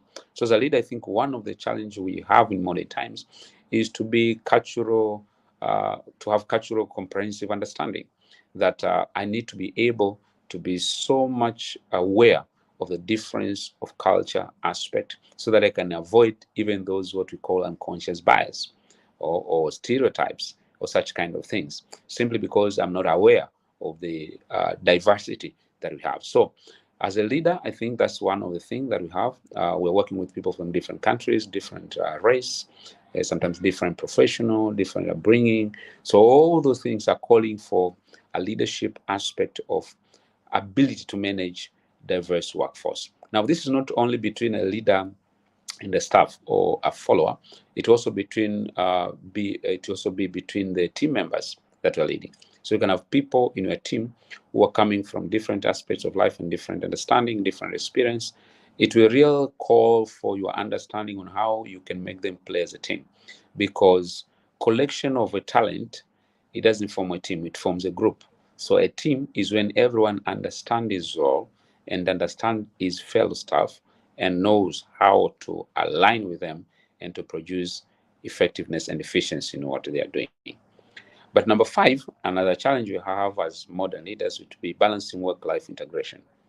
With the world that things are going very fast, with the world that things are real tough, we can understand sometimes it's very hard to balance our lives. So I'm referring to things of like being able to have a self-care, to be able to take care of yourself, to be able to set boundaries, to prevent burnout. Because especially, for example, when you are having your own company or you are running your own enterprise, you are self-employed, sometimes it's very tricky because you find yourself doing a lot of things, waking up very early, going to bed very late, managing stress from the moment you get out of your bed to the moment you go to sleep. So sometimes it becomes a big challenge, because if you don't take care of yourself, you end up being suffering burning out, and then being stressed, being frustrated, going into depression. And what happens, it affects everything around you. It affects the quality of relationship you have, it affects the quality of work you are doing, and also it affects the energy that you have in doing things. So I think it's very important to understand that there are times that I will need to manage myself in terms of balancing the vision I have, the goals I have, the passion I have, balancing with other aspects of life, not only health, but also research has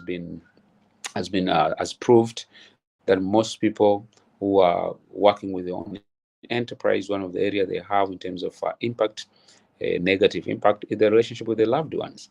So it says that spouse or children, there's a lot of disconnection that's happening nowadays between parents and their children, simply because of the lack of balance. So I think with how things are running fast, we're trying to catch up and everything, but most importantly, we need also to understand that we need to create that balance. So these are some of the challenges, or the key challenges that modern leaders are facing. Now, if I want to be effective and efficient in what I'm doing, I will need also to identify some of the kind of the team members that I need specifically at these times. So because I understand that I'm facing all these challenges, all these problems, but I need to understand, so what kind of team members do I need? What kind of team members do I have to ensure that I have them in my team? So number 1, in every team that I build, I need to have a strategist. And this is important because one of the things that we are suffering right now in generation that we have is people failing to be strategic in what they're doing. Strategic thinking is what makes a strategic person. And the strategic is your ability to look at the bigger picture and to see and know how can you connect them in line with your vision, in line with your goal, in line with your mission.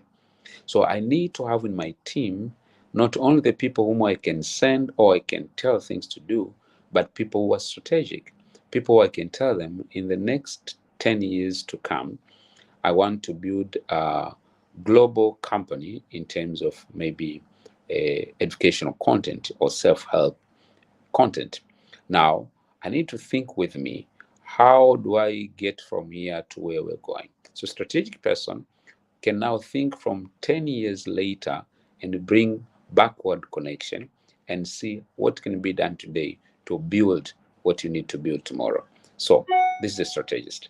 Now, it's unfortunate that most of the time we are surrounded with a lot of people, a lot of staff, a lot of colleagues that we bring them into our companies, but we lack this kind of strategic, because any company owner, any person who offers anything through self-employment, you will need sometimes to think with someone else, to be able to have a mind and understanding that you can align your thinking with, to have a person who can be able to see what you're seeing and being able to bring something new or something different, to challenge some of things. So most people, when they're building team, one of the mistakes we're doing, we lack this kind of strategic people. So as a result, we are leading other people and we have no one to think at our level.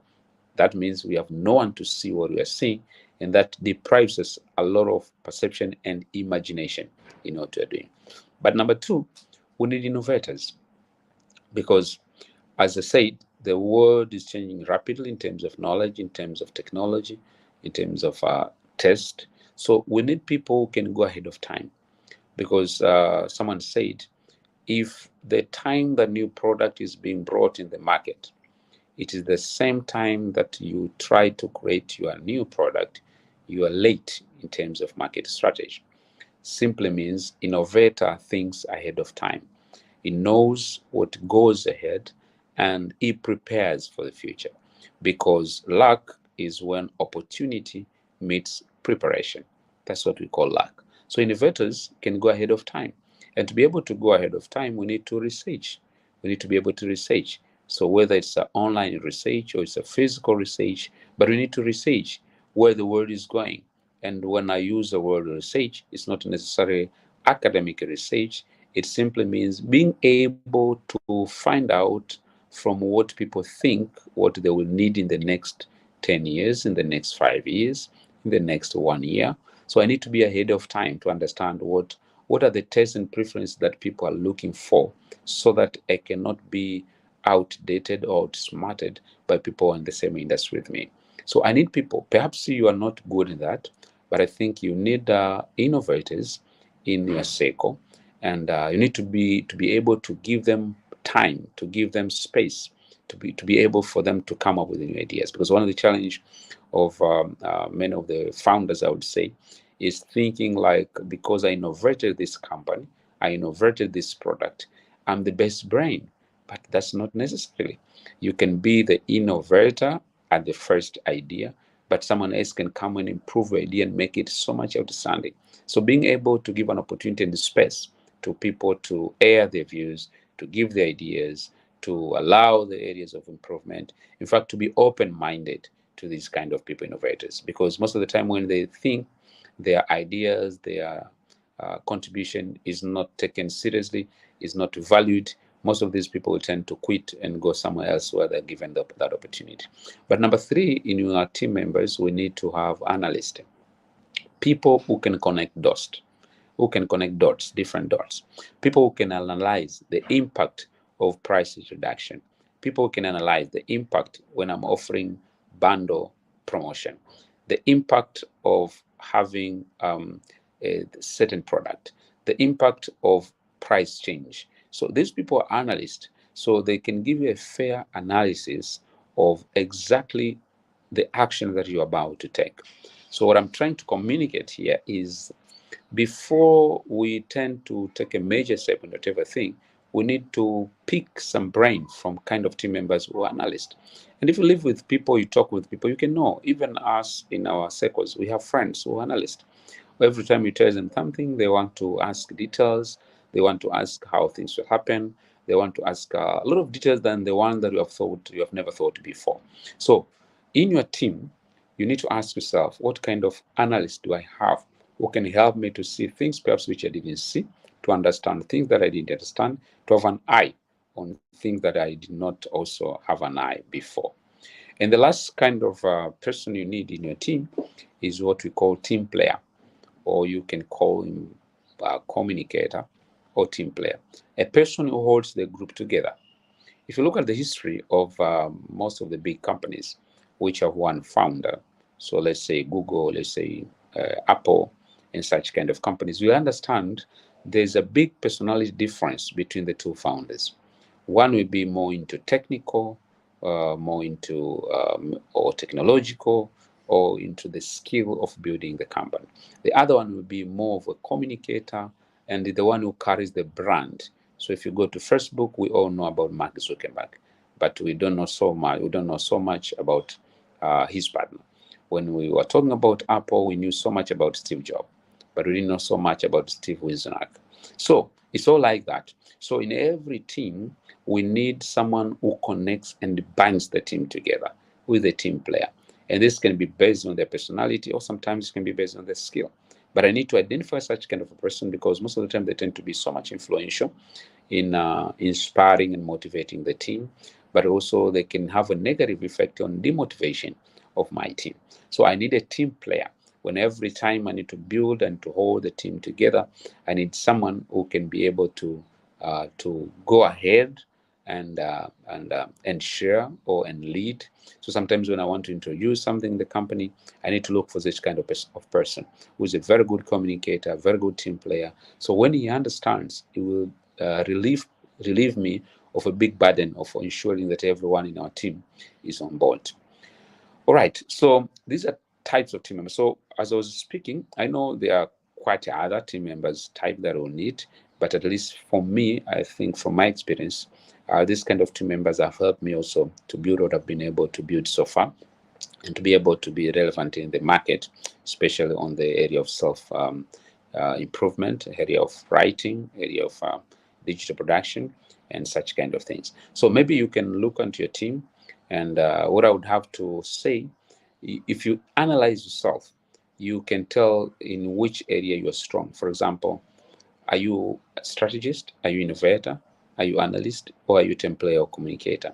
So there's one of those qualities that you possess too much, or you possess in a higher level than the other one.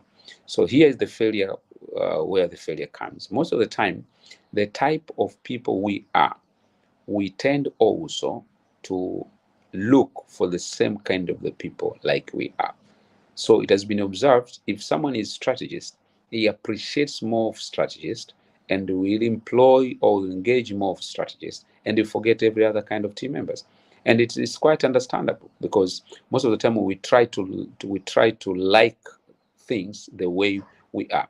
But the downside of it is we lack other components. So most of the time we surround with ourselves with the same kind of person whom we are, which is the failure in team, because team simply means contribution of each team members to the bucket of your organization, whereby you can get the diversity of skills, understanding, and knowledge, which will help you to produce and to leverage in what you're doing and to produce a great thing. So most of the time, one of the failure we have is we tend to like people like we are. So maybe I give you a simple homework to do. Look at the people you work with. What kind of people you admire most? What kind of people you are saying this man or this lady is very smart?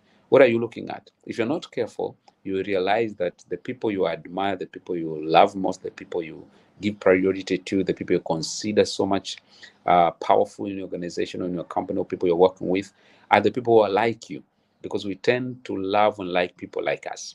Now, the downside of it, if you don't do your own analysis, you will lack and you'll miss a lot of people whom you need. You might not love them, but you need them in your work so that they can produce a good piece of work and they can complement what you're missing. So lastly, maybe we can check, how can a leader build a team in these uncertain times? How do you build a team? We have seen the challenges that we're facing.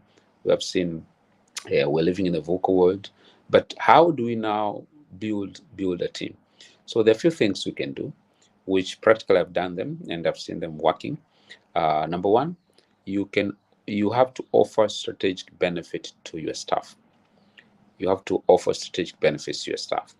You see, we're living in a world that success can bear a different meaning from one person to another. Not everyone looks at a position or title as success. Not everyone who looks at financial benefit alone as a success. Not everyone looks like working in a big companies as a success. So I need to offer strategic benefit to whoever is working with me. And I will mention 3 areas where you can offer this strategic benefit to any person who works with you, who can be able now to be attracted, and you can be able to maintain them in whatever you're doing. So basically, number one, we have finance, which is very common. Now, in terms of finance, every person who works with you, one of the biggest benefits you want to see in his life is financial gain that he has. So I've learned from practice that one of the things that you can do in terms of finance, every key person that you're working with, you can ensure that as you grow in terms of financial benefit, they also grow, especially key people. You cannot do it to everyone. I hope you understand that.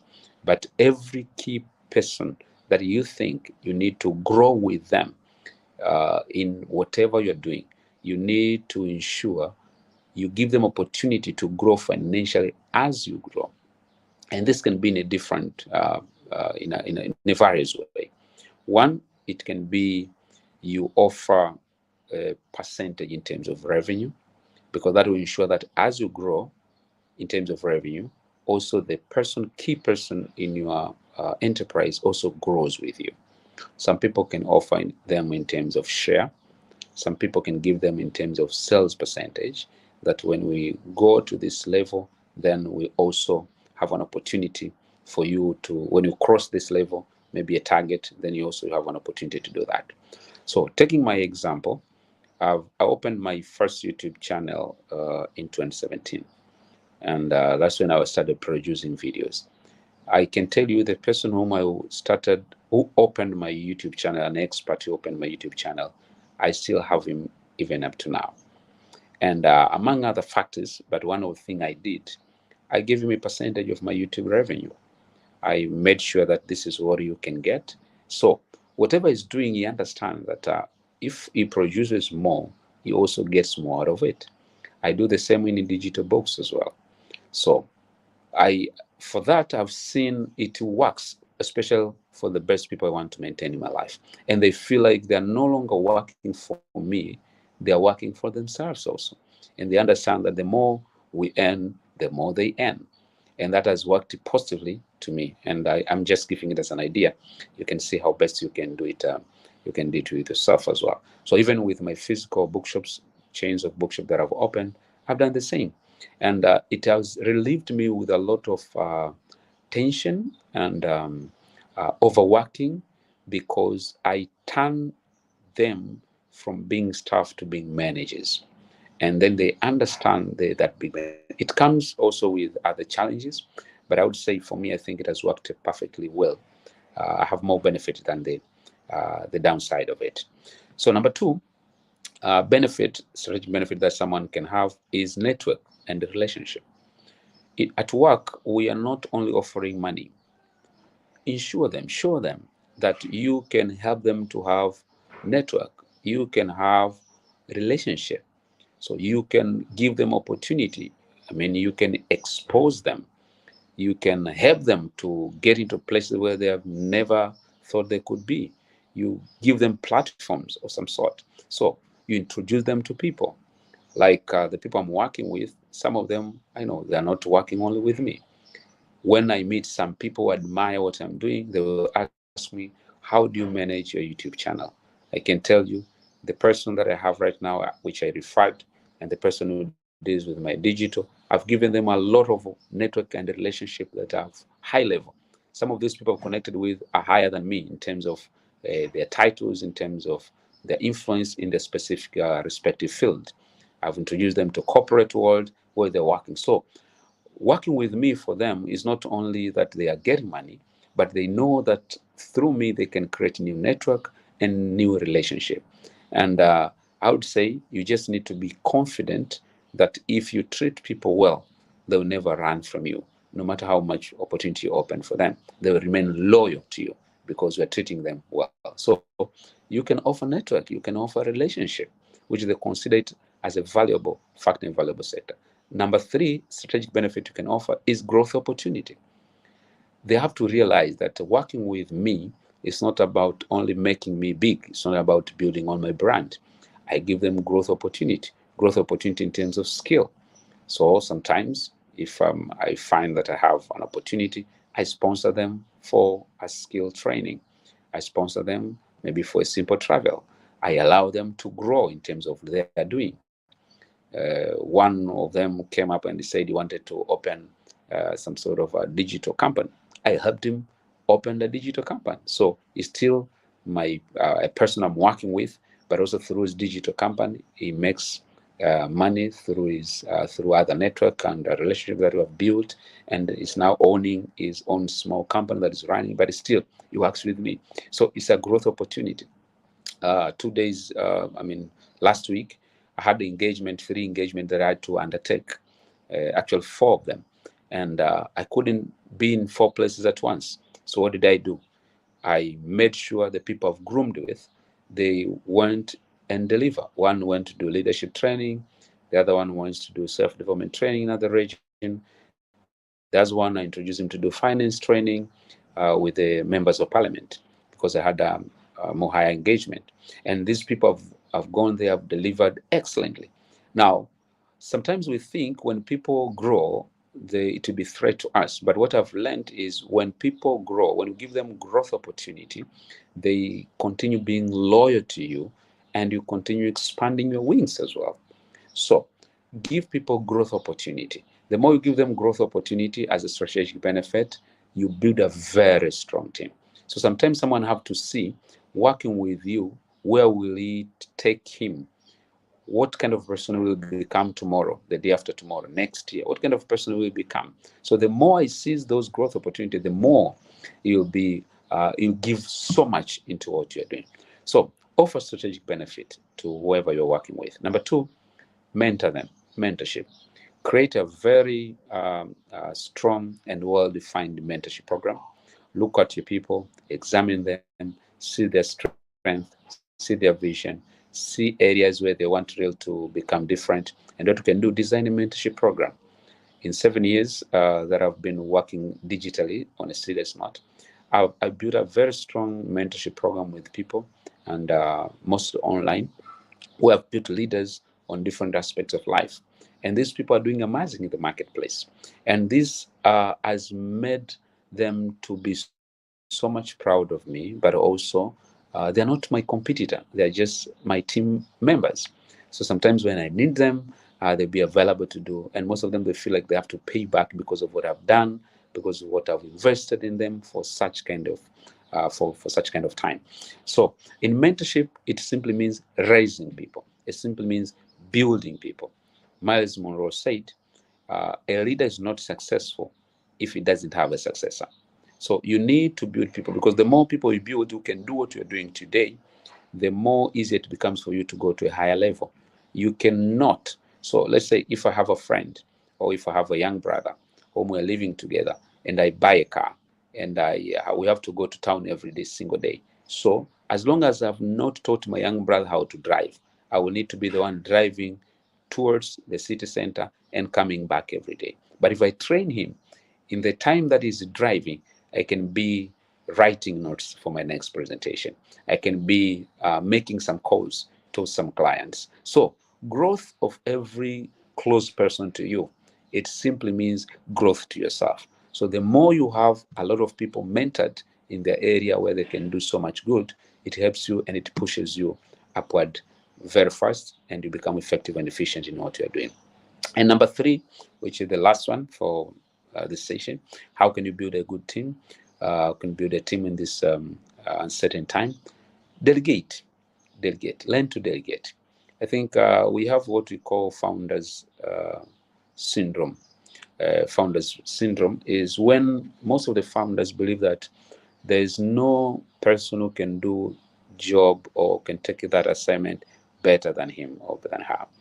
And because of that, they tend to try to do everything, and they take a long time to trust people on what they can do. So you can delegate based on three things. One, delegate based on the interest of people, passion of people. So look at their passion and see what things they like most, and delegate according to their passion.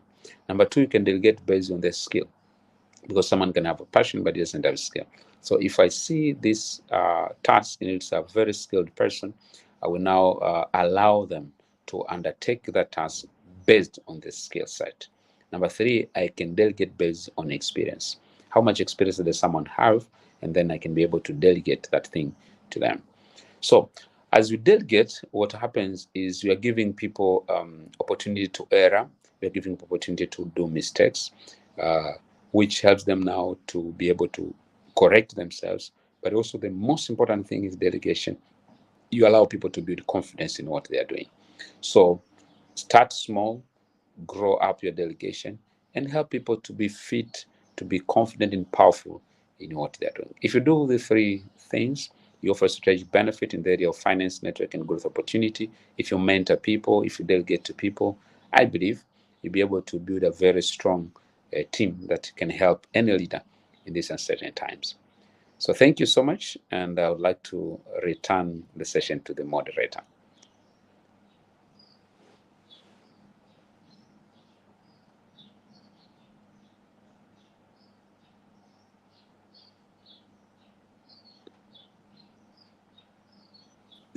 Hello, Mr. Joel. Yes. Hi. Thank you so much for this session. It was really eye-opening. I think one of my favorite parts was hearing you say delegate and how much it gives people power. And also the point of, helping your staff, not just just through money, but also through giving them opportunities. So thank you so much for that. It was really inspiring. Thank you. Thank you. Thank you so much for honoring our invite. Thanks so much for coming here to share your knowledge. We really, really appreciate it. It's been a pleasure, like just knowing you, seeing the work you're doing, and we're very excited that you're with us here at Sela. So thank you so much. All the love from Douglas, Milton, and Shane. Thanks so much, Liz, and pass my regards to Thank you. Douglas and the whole team. Congratulations. I will do that. Thank you very much. Thank you. All right, people. Thank you. I'm sure you guys enjoyed the session. If you enjoyed the session, let me know. I've been seeing people dropping gems throughout, and it would be really nice to see those gems on the screen.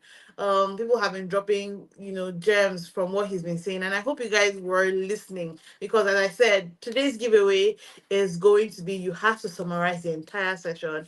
Use our filter. We've gone ahead to post the link to the filter on our Instagram stories, so just go check that out. Tap on the link, and it will show you the filter. And all you have to do is use it to summarize everything Mr. Joel here has said. Well, I'm so excited, and I'm really looking forward to hearing what you guys thought about the session. So drop. Doka says she's been over listening. Okay, that's really good. That's really good. Well, we have our next session is going to be by 12, and we have a session that everybody has been waiting for. Now you guys said you want Hawa, you want Hawa, you want Hawa, you want Joe on air. Well, this session, they are coming. By 12 o'clock, I believe, we are going to be having another session. We're going to be having another session with Jay on air, Hawa, Angel and Osiki, and it's going to be about the power that African creators hold. So make sure you come back. Invite your friends, send them this link because it's going to be amazing. And for the next session, we will be sending an invite to your mail. So make sure you look out for that. All right. So I believe you guys have had an amazing time. Don't forget to enter the giveaway. It's 25K in cash prize. And I will announce the winner before the next session begins. So make sure you're here early. All right. Bye. Hey there. Does earning at least 500K monthly sound like something you want? If yes, then Seller's Affiliate Network is right for you. Imagine this: sharing digital products you love and making money while doing it. Whether it's a course, an ebook, or other awesome digital goodies, we've got you covered.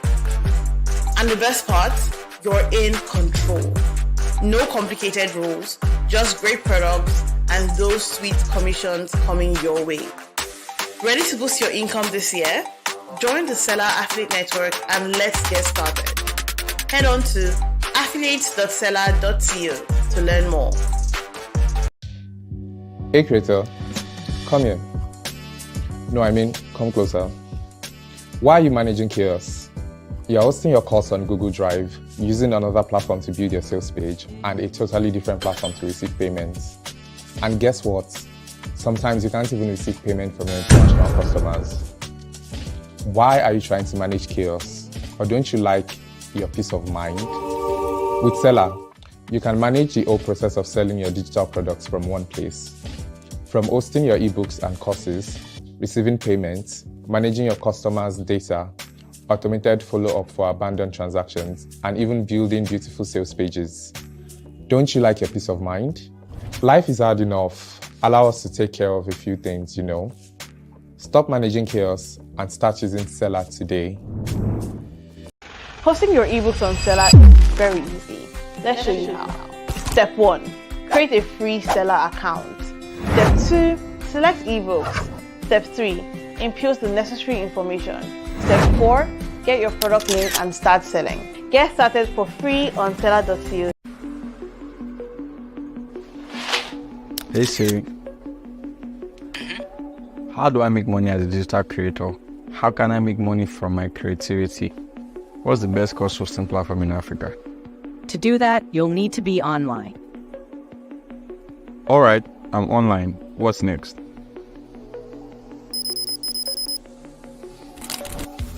Everyone has a story to tell.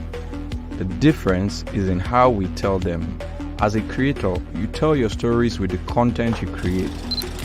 Our job is to give you a platform to monetize your content. So the next time you think about digital products, think Seller. Get started for free on seller.co today.